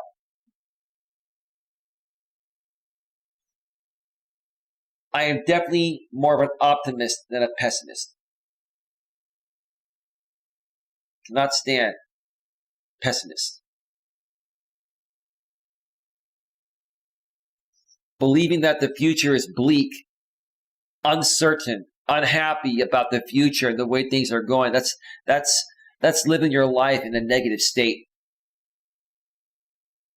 Furthermore, the doc says, I'll read it again. For example, negative people can more readily think of ways in which an important sales call will go badly than well. Right. You haven't even heard what the person has said yet, and you're already being judgmental. You're doing that because of your past experiences with similar people, right? Am I guilty of that as well? Absolutely. I think we all are. And I think we all need to learn how to give each individual person a chance despite our past experiences with similar people in the past that may have been negative. Couldn't have said that any better. That was good. Risk aversion, especially in social settings. This leads to reluctance to divulge any information that could be used against me, ultimately leading to boring conversations and superficial relationships. Reluctance to divulge any information, in essence, is saying, I'm afraid to share who I really am with you because I'm afraid you're going to use it against me. I lack self-confidence, so I more so fear you sharing who I really am with people than being real with myself and not having a problem with you sharing it. You see, the people that fear something can be used against them are not happy with themselves. They're hiding something. They have an insecurity, and they haven't worked through it yet. Ultimately leading to boring conversations and superficial relationships. Yeah, it makes sense, Doc. I couldn't have said it better myself. I don't know if I would have used the fancy verbiage you used, but this guy is a smart dude. This dude is this doctor. This is one of my favorite blogs that I've read so far on Psychology Today. One of my favorite blogs. I really like this Indian guy. He's great. This Indian doctor. The need to control others. Whoa, man. The need to control others. Especially close others. Boy, I know some people that are like that. And I've had some choice words to say about them in the past. And, from this point on, I'm just going to keep myself and my opinions regarding those types of people. Whether they're on YouTube or off of YouTube, I'm going to keep that to myself. It's just not worth it. Identify those types of people and just steer clear away. The need to control others, especially close others' behaviors. For example, negative people have strong preferences on what and how their children should eat, what type of car their spouse should drive, and so on. I like to call that a control freak. And I'll tell you, we all know out here who the biggest control freak is. And this person is the biggest control freak because He's insecure and doesn't love himself. It's the bottom line. And he has nothing else to offer this world besides negativity. Because that's who this person really is.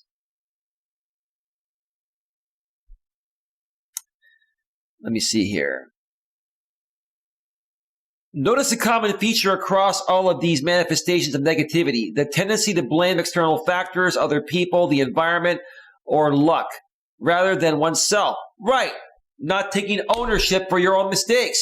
You cannot fix any of your own issues unless you identify them and own up to them. I've said that time and time again. You've got to identify your own issues, and when you come to terms with your own issues, then you have to own up to it. Once you own up to it, or them, any of those issues, that's when you can start to better yourself and love yourself and become a better person and also become more successful. The tendency to blame external factors, other people, the environment, or luck, rather than oneself for one's negative attitudes. It's a projection.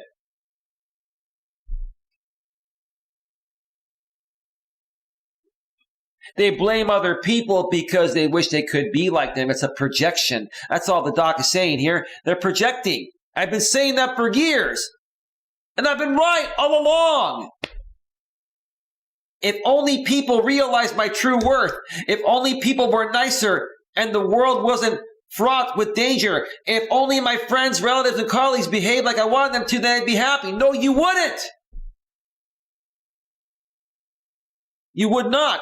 Because you still would not love yourself. If you loved yourself, none of these things the doctor just mentioned would matter to you. Because the only thing that would matter to you is loving yourself, right? When you love yourself, you're going to be good with or without others in your life. And you're going to eventually attract the right people that you're going to want to be around. If only people realized my true worth. If only people were nicer and the world wasn't fraught with danger. If only my friends, relatives, and colleagues behaved like I wanted them to, then I'd be happy. So I got to start being a control freak, right? To make myself feel better. That's a really great way to live life, is to be a phony, right? Some people love living their life as a phony. I choose to not be a phony. I couldn't be a phony even if I try to pretend to be one. It's not within me. At first blush, it might seem paradoxical that negative people can simultaneously feel diffident about themselves and feel entitled to others' respect and love. Yeah, these people that are insecure and don't love themselves, they feel entitled to others' respect and love. No, you're not entitled to shit at all. You have to earn it, and they have to earn it from you. Respect and love are earned. And there's no entitlement to either of those. Enough said. Similarly, it may seem paradoxical that negative people feel pessimistic about their own future and yet goad others to succeed. But of course, there's no paradox here.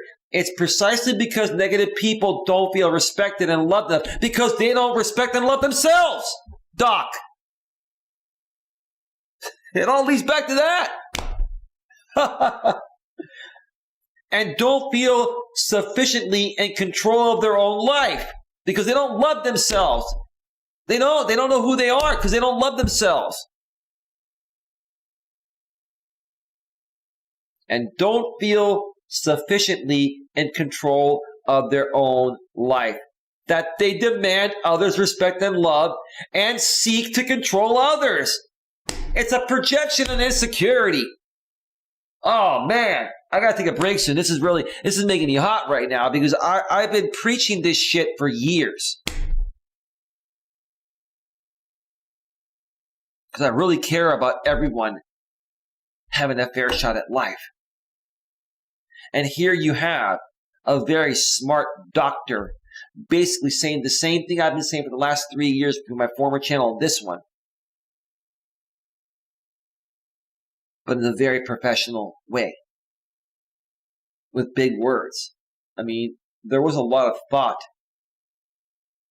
put into this blog, and I highly respect this guy. Very, very well written. Let's see where we're at right now. We're at 2 hours and 16 minutes.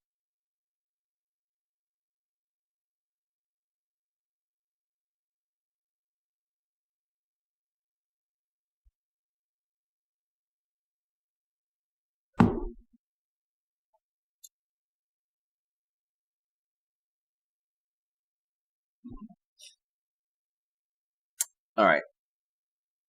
Give me 1 second here.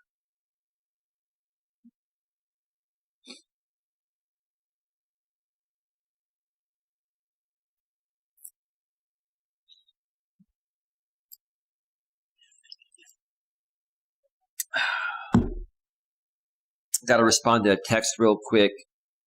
It requires an immediate response, so give me 1 second, folks.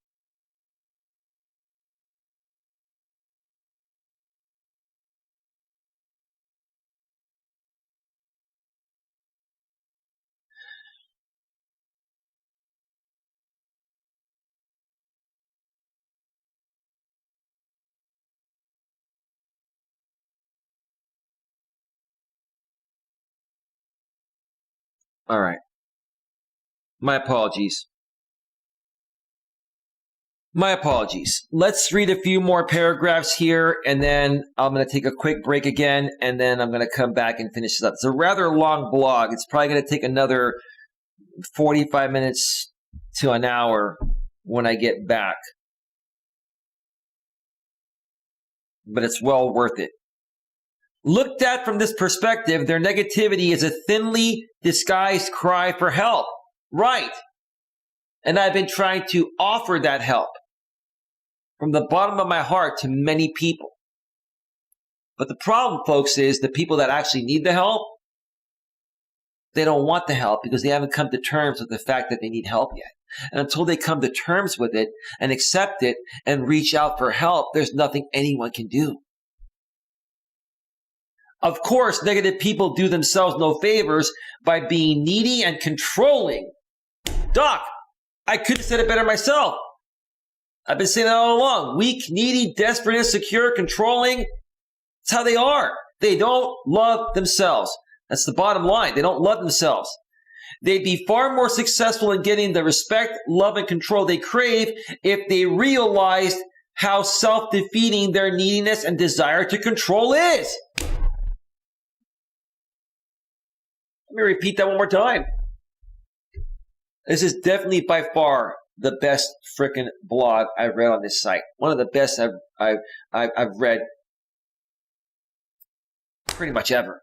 They'd be far more successful in getting the respect, love, and control they crave if they realized how self-defeating their neediness and desire for control is. But that doesn't take away the fact that negative people need help. They do.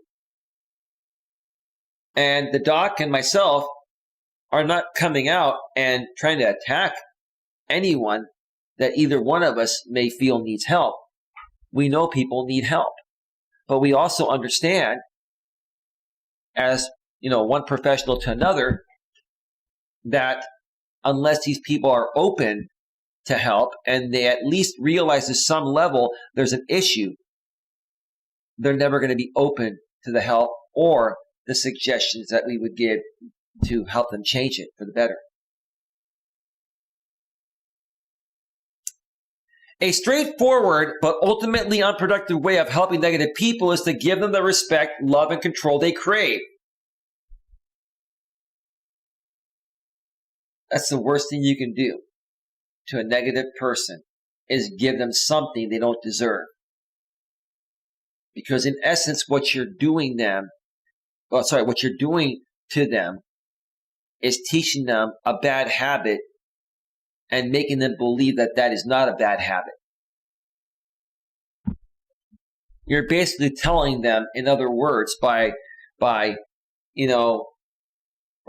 showing them, when you show them respect, love, and the control they crave, you're basically making them feel that what they're doing is okay, and it is not okay.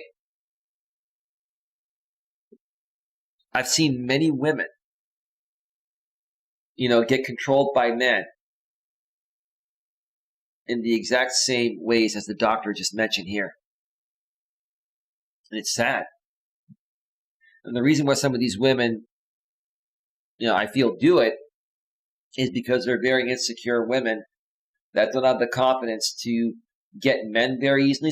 That don't get men very easily, so they settle for what they can get. And more often than not, these types of women, because their lack of confidence, right? They get these types of guys. These are the only types of guys they can get. So they're stuck with someone that doesn't deserve respect, love, and control. They shouldn't have control. And they haven't earned the love and respect from the person giving it to them. However, this could be a slippery slope because people adapt to the new levels of respect, love, and control they get, and thus you may find yourself in the position of having to provide increasing levels of respect, love, and control to keep the negative person happy. Right. If you're with a negative person, nothing's ever good enough for them. They're so needy. Even men that are like this are so needy and so demanding that no matter how much you give to them, it's never good enough because they don't know deep down inside what's good and what's not. They can't tell the difference. They think what they're doing is normal and it's not. And they can't gauge what the right amount of respect and love is. And by continuing to amp up your respect, love, and allow them to control you more so, you're only telling them that their behavior is more and more right. And they're going to keep on amping it up the more that you keep saying it's okay to do so by doing what you're doing at the level you're doing it. Put differently, by fulfilling their desires, you may be creating a Frankenstein that comes back to haunt you worse than ever. Yeah, oh boy. Oh, yeah. Let me just see how much longer I have on this blog. How far have I gotten here? Let me see. There's going to be another 45 minutes when I get back. I'm pretty much almost I'm like halfway through it. Okay.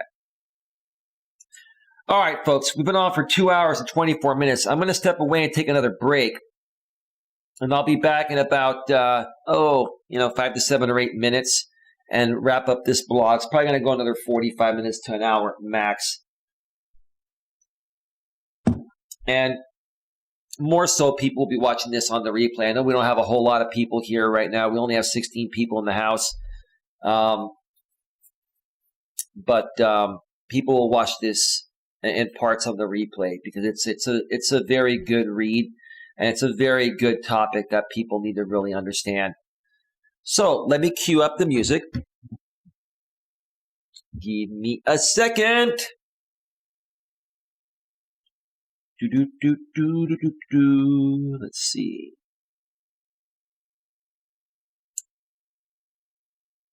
Let's see. What do I want to play? What do I want to play?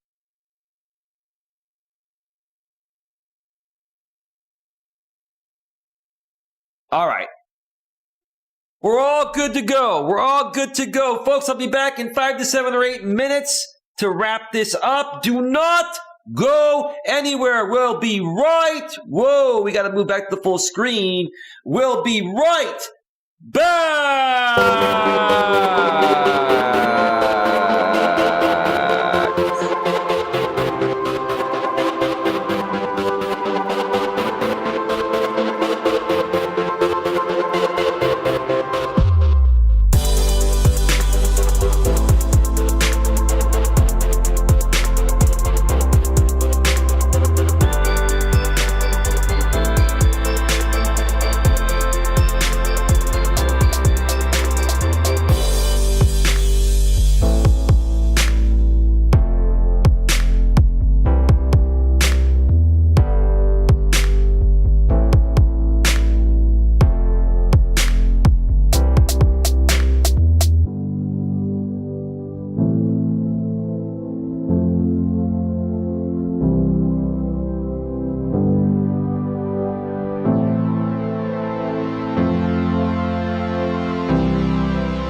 All right. Welcome back. Navigating the Modern World with Coach Eli live here on YouTube. And my apologies, folks. I had to throw on a couple extra songs because I had to go to the little boys' room and I needed a little extra time. I had a pretty sensible meal earlier, and I'm sorry I had to take care of business per se, but I'm back. And we still have 13 people here, so that is great. The rest of you can catch this on the replay. Tonight we are discussing dealing with negative people. And I've been going over this blog from Psychology Today that's been very well written by Dr. Raj. If you missed the first part of the show, though, I'll mention it again. We were talking about a game changer regarding the purpose of YouTube moderators. I shared a lot of important information regarding how I'm going to be promoting moderators on my channel in the future. And, I explained some reasoning for it. And I made suggestions on how I feel you folks should consider, moderating your channels in the future and selecting the right mods for your channel. So if you miss any parts of that first segment, or if you miss any parts of the second segment or the entire show, go back and check out the replay. There's been a lot of great information shared so far. Anyway, let's check out the chat and just see what's going on before we get back to the blog here.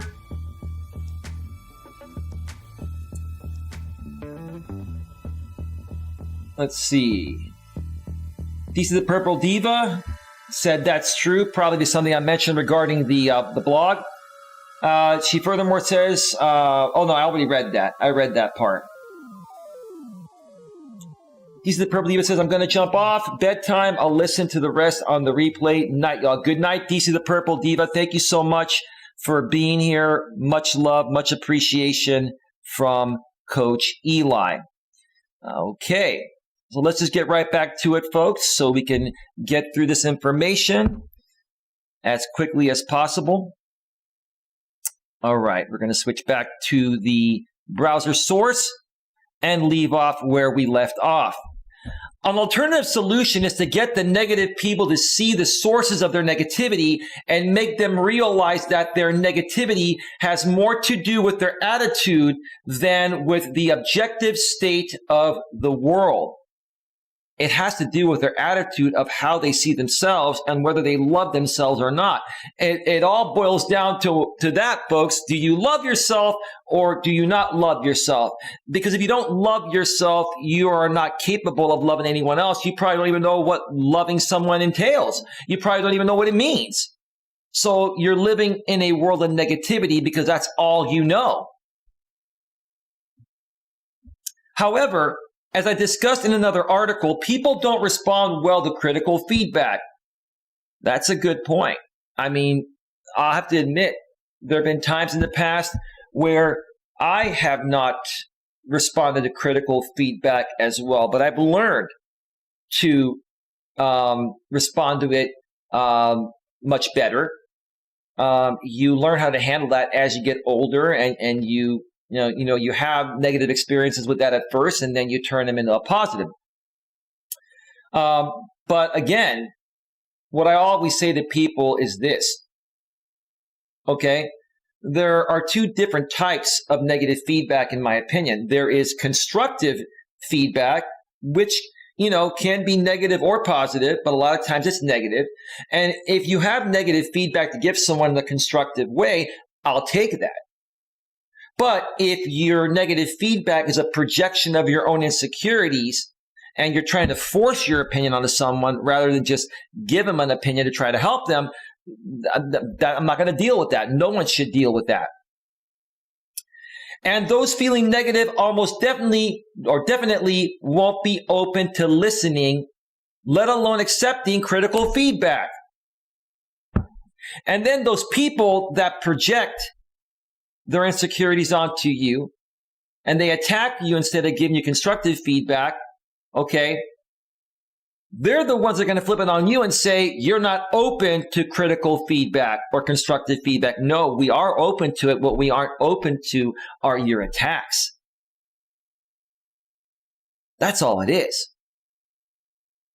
That's all it is. Plain and simple.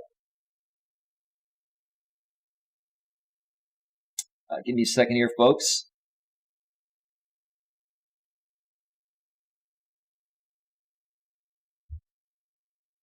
Folks, give me just 1 second here.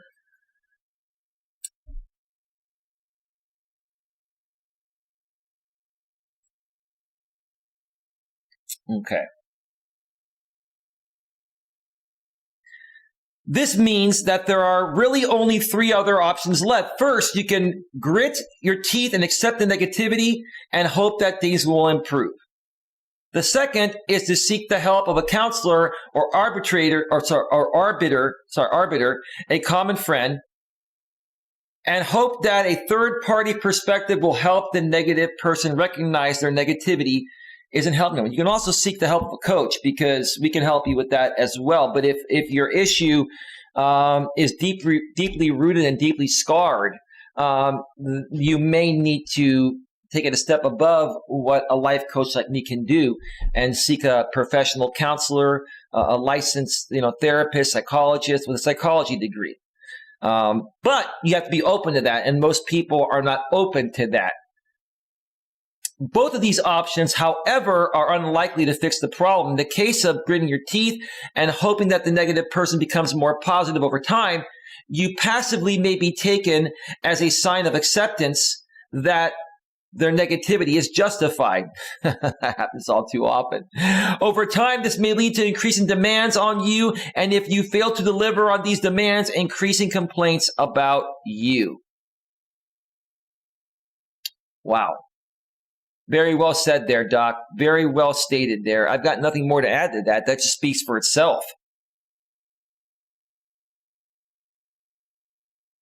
The caveat with going to a third party is that negative people often have a way of walking away feeling even more indigent and wrong. Everyone, including my own friends, is against me. Right. When you call these people out on their insecurities, their projections, the fact that they don't love themselves, they don't want to hear the truth. So they themselves feel wrong because they can't identify the issue stems within them. They don't want to hear it because they're unhappy with themselves and they don't love themselves. That's the bottom line. Even if the third party manages to get the negative person to see their negativity is unproductive, it is unlikely to change things. This is because merely recognizing one's negativity is not sufficient. It is important to fix the subconscious thought patterns that underlie their negativity. What they need to do is own it, is accept it, realize it, and seek out help and say, you know what? Things aren't going well for me. So I'm assuming something is wrong with me. Can you help me identify where this issue is? They have to be open to it or no one can help them. Not even a licensed professional with a degree can help these people unless they're open to it. That is the bottom line. Bottom line.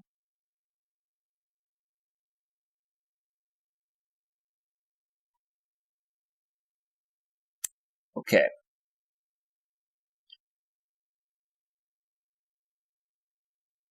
Give me a second here. This brings me to the final and, in my opinion, most tenable option for dealing with negative people. In a nutshell, this option involves 3 elements. Compassion for the negative person, which I do have. I've had lots of compassion for negative people.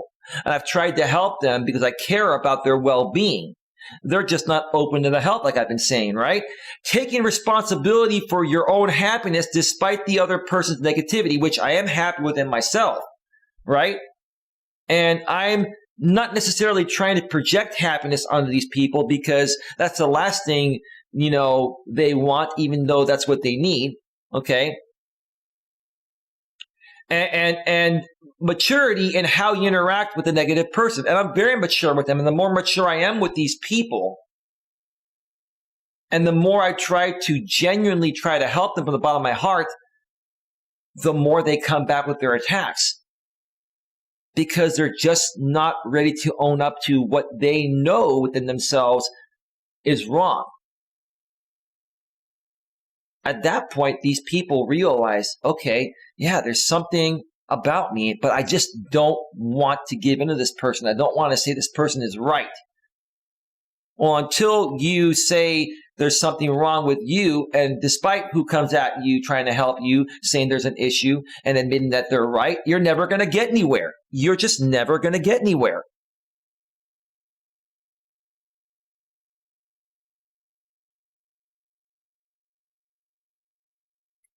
The compassionate element involves rarely, if ever, advising the negative person about changing their behavior. It also involves never lecturing or preaching to them about the sources of their negativity.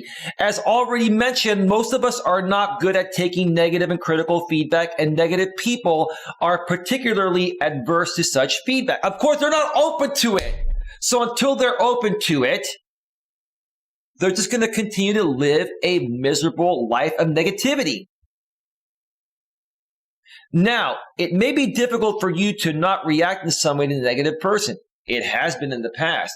But I've learned to understand that, me not handling it maturely, in most cases, if I try to help these people out and they're not open to it after one or two attempts, walk away and ignore them. Because if you don't ignore them, if you keep trying to help them when they don't want help, then they're going to come and attack you. And if it's out here on YouTube, trust me, it's going to create a world of shit that you don't really want to deal with, like I've dealt with for the last 3 years.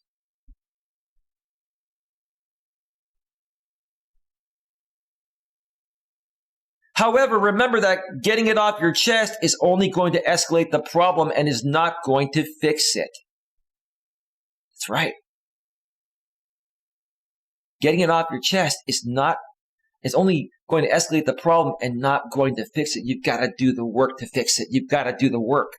I can help people do the work as part of my coaching. It may help to remember that while you have to deal with a negative person for only some time, they have to deal with themselves all the time. The problem is not you trying to help them. The problem is themselves having to deal with themselves, being a negative Nelly or negative Nancy all the time.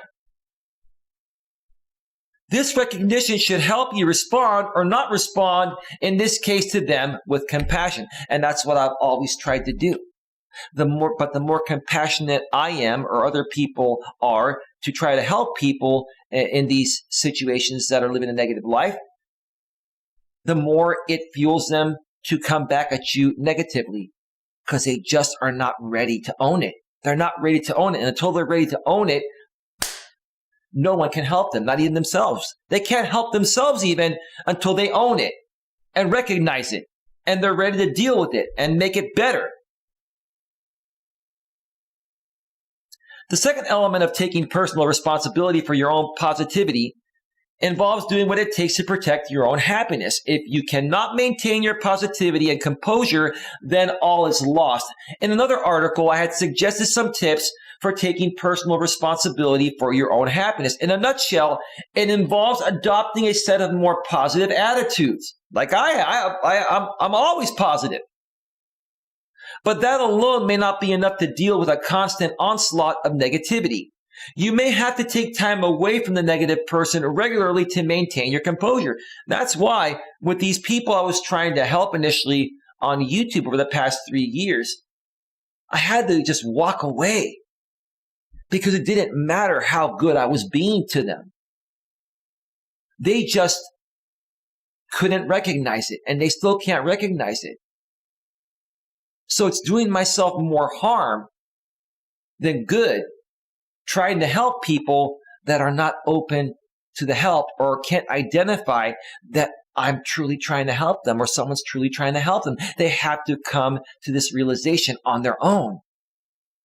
Of course, if you do take time away from them, it would be important to come up with an appropriate cover story for it. You don't want the negative person to feel that you are avoiding her or him or whoever it is, right? Well, after a while, the only thing you can do, in my opinion, Doc, and I'll have to kind of agree or kind of disagree with you here, if you try to help people or help someone after a while, you just got to withdraw, because then you're going to go insane.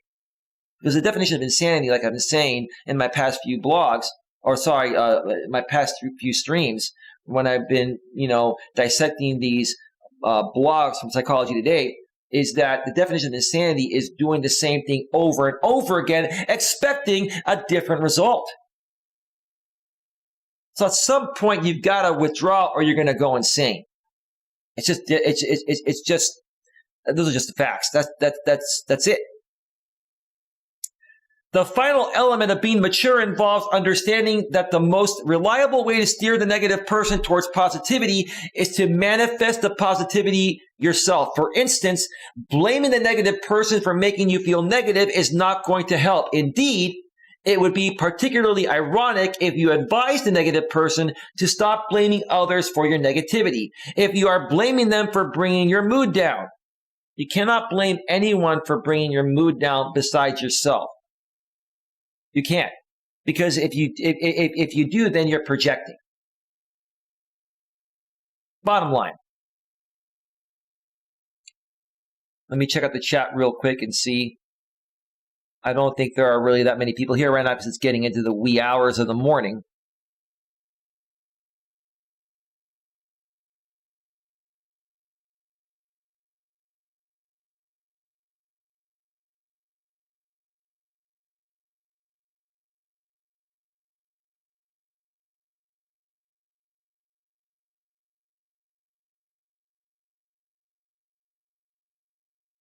Okay, give me a second here.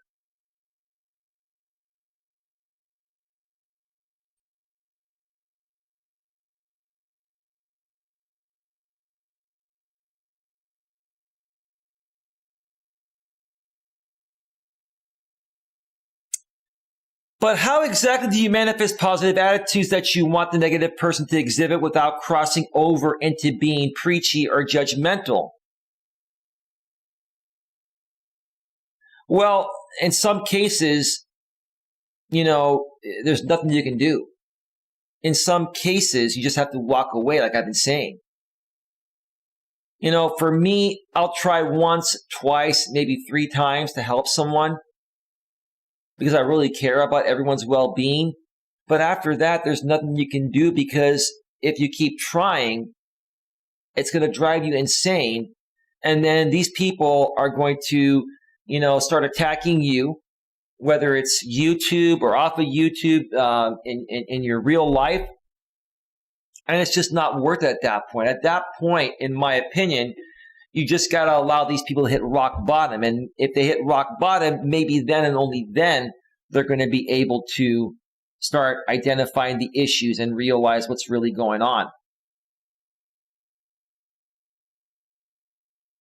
The trick is to act as far as possible like a person who is fully secure. Well, I am fully secure. And that's why a lot of insecure people don't like me, because they wish they could be secure like me. So they start projecting their insecurities onto me because I'm more in tune with myself than they are, or I'm a better person than they are, or I'm a way more positive person than they are. That is, act like someone who is respected and loved by others and in control of the important aspects of their life. This means do not let the other's negativity curtail your natural inclination to pursue your dreams. That's why I withdrew from these people on YouTube, because they were, preventing me from moving forward and doing what I'm doing now, which is what I've always wanted to do. Take healthy risks and trust others. However, do not take such actions to spite the negative person or to prove a point. Right. You don't want to do that.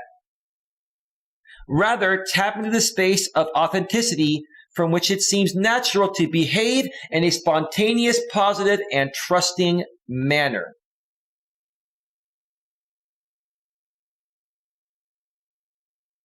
Then, when the negative person makes the skeptical or cynical comment, as he or she inevitably will, sorry, I'm talking too fast here, take the time to explain why you choose to act as you did. Yeah, you can try. You should always try to explain once, maybe twice. But if you try a few times and the other person or people are just not willing to listen or, accept your feedback, you just got to move on. You just got to move forward. If not, again, you're going to go insane. For instance, if the negative person warns you of the futility of pursuing your dreams, let him or her, I'll say him or her, know that you feel differently about your chances, or tell him or her calmly that you would rather than take the chance and fail than not try at all. Right. No risk, no reward. I keep saying that all the time. No risk, no reward. And it's up to each of us as an individual what risks we want to take and how far we want to take things. It's up to us. No matter what anyone else says, and that includes our friends, our family, our co-workers, okay, etc. And even the court of public opinion. When you try to accomplish something, everyone under the sun's going to come at you and try to stop your success. You have to work through that if you really enjoy what you do and you want to make something come out of it.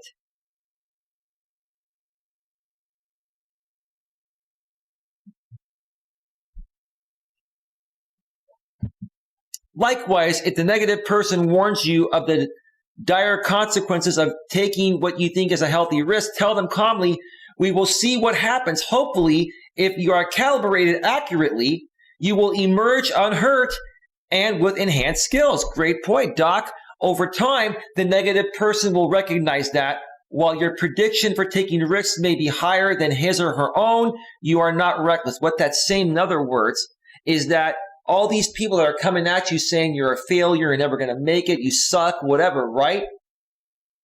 If you ignore them and push through this negativity and don't allow it to be a roadblock, and then you become successful, once you become successful and these people see your success, then and only then will they realize it.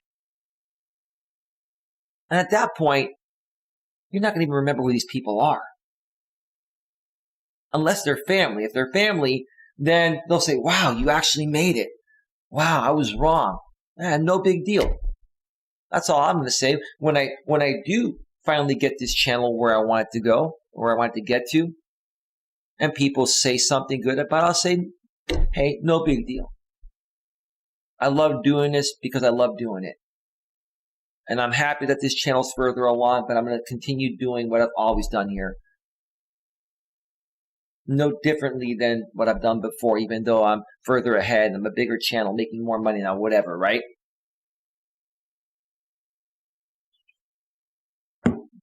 And finally, if the negative person chastises you for trusting people too much, ask him or her calmly to recount instances in which you have been taken advantage of on your account of your trusting nature. Again, no risk, no reward. No risk, no reward. Hopefully, there won't be any such instances, and if there are a few, it may mean that the negative person is right. Perhaps you are more trusting than you should be. And that happens in some cases. Some cases, I'm more trusting than I should be. And I'm learning how to better deal with that each and every day.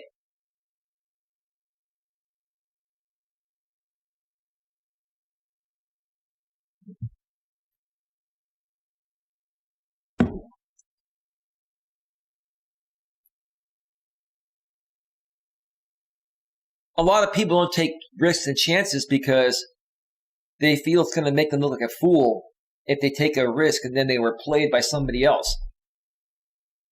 Well, it's a possibility you're going to look like a fool. But if you don't take that chance, which may even include you looking like a fool if you're wrong, then you're never going to reach success. Because what if that chance you didn't take would have been the chance that would have made you completely successful, right?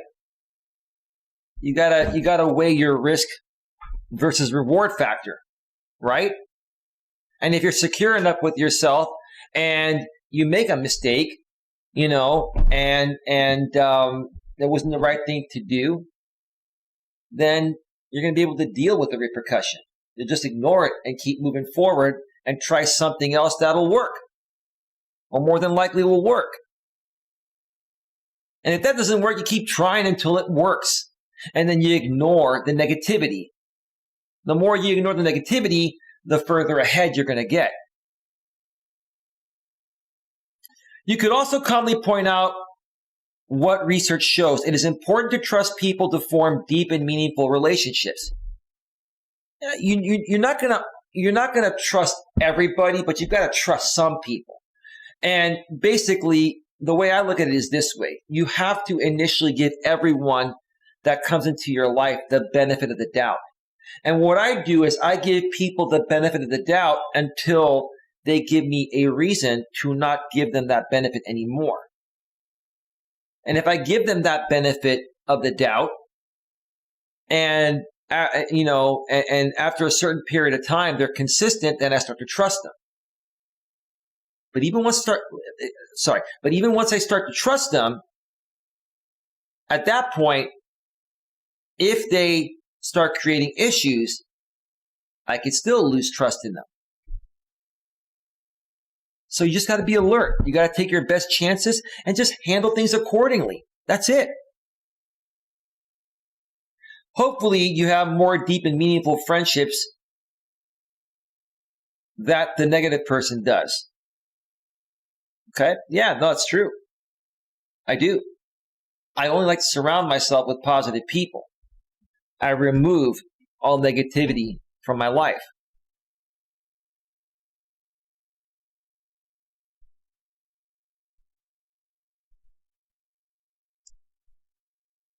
All right, let me see something here. Let me see how much longer we have. This has been a very long blog. Oh, we're almost done. We got a couple paragraphs left here. Although it may take a long time for you to see any results, they will occur. The pace of change will likely be glacial, but whatever change occurs will be relatively permanent. The fact is, people like being around positive people, so the negative person will, even if only grudgingly, have to appreciate your positive outlook and attitudes. Because you're going to keep on moving forward, being you and doing you. And you're going to reach your success independent of what these people think, because you're going to be ignoring them and avoiding them. But once you reach success, these people are going to see that. And then they're going to be like, wow. They're going to still probably hate you or hate themselves. But they're going to be like, wow, this dude actually made it. Then and only then are they going to probably see it. And if they don't, then they got even more serious issues than you initially thought they had. And then they probably need to get the help of a psychologist, psychiatrist, and get on some medication or something, right?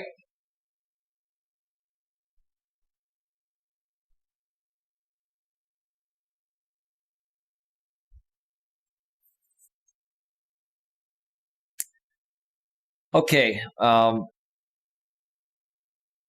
People also like feeling positive themselves. I love feeling positive. I feel great right now. So as the negative person absorbs positivity from your presence, he will like himself better, and this hopefully will lead to a virtuous cycle of greater trust in others and optimism about the future.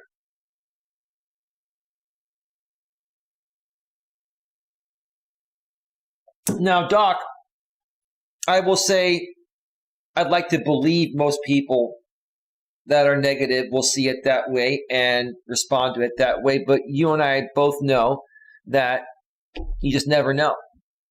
You would hope that that's the way it would turn out. Maybe that's something they need to see in order to start realizing that maybe the problem is within me. Maybe I don't love myself or love myself enough. Maybe I need to do some self-help and work on myself to better myself.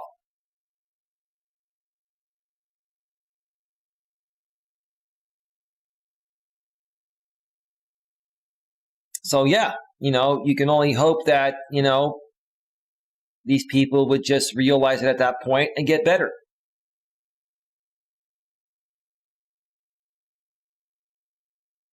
As you may have realized by now, dealing with negative people also takes humility. Absolutely. I have a lot of humility. I'm a very humble person. And I love people unconditionally. I even love the people that are haters and don't love themselves. I just don't want to be around that negativity. I love those people because I love everyone, because I know those people need help. They're just not ready for the help yet. But deep down inside, do I feel for them? Do I have humility and empathy for them? Absolutely. But I can only do so much. And if me continuing to try to help them allows them to keep making it difficult for me to move forward, I have to withdraw. I cannot let these people get in the way of me moving forward. I'm not going to give up my life and my success and my future to spend every minute trying to fix these people that are not even open to being fixed at this time. The fact that you find it difficult to deal with others' negativity suggests that there is a seed of negativity in you. I don't find it difficult to deal with them. I love dealing with them from the point of genuinely trying to help them. What I don't like is their attitudes. What I don't like is their projections. And out here on YouTube, what I don't like is how they abuse this platform to spew their hate, to try to take out other channels solely on the fact that they don't love themselves. If you didn't feel constricted or deflated by others' negativity, if you were fully secure in how you view yourself, I am completely secure in how I view myself. I love myself. You wouldn't find the company of negative people to be aversive. I don't. I really don't. I try to help them. I try to help people. But I cannot help anyone unless they're open to help, unless you're open to suggestions and change, like I say at the beginning of my streams and videos every time. Please only consider subscribing if you're open to suggestions and change, because then this channel is going to hold no value for you. Realizing that you have to work on fixing your own negativity, even as you are helping another person deal with their negativity, will help you gain the compassion, positivity, and maturity that is needed for this tricky but ultimately satisfying endeavor. It is very satisfying for me to be able to identify what these people are going through, and it is also very satisfying to me to attempt to help them, whether they accept my help or not, and even if they come and attack me because I try to help them and they didn't like the fact that I tried to help them work through their negativity.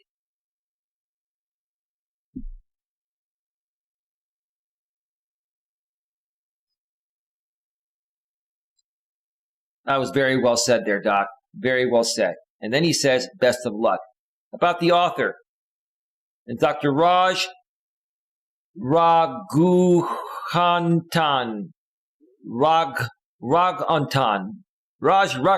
PhD, is an associate professor affiliated with the Department of Marketing at the University of Texas McCombs School of Business. Very well written, Doc. Very well written. Let's go back to full screen here. Queen Helen Casey's still here. Thank you so much, Queen. Smash the like button for Eli. Folks, we've been on for 3 hours and 15 minutes, so I'm about to wrap this up. It's one of the longest streams I've done in a while, but it was well worth it. I want to wrap up by stating the quote on your screen, folks, my background today. It's a famous quote written by Albert Einstein, and it goes like this. Stay away from negative people that have a problem for every solution. One more time. Stay away from negative people. They have a problem for every solution.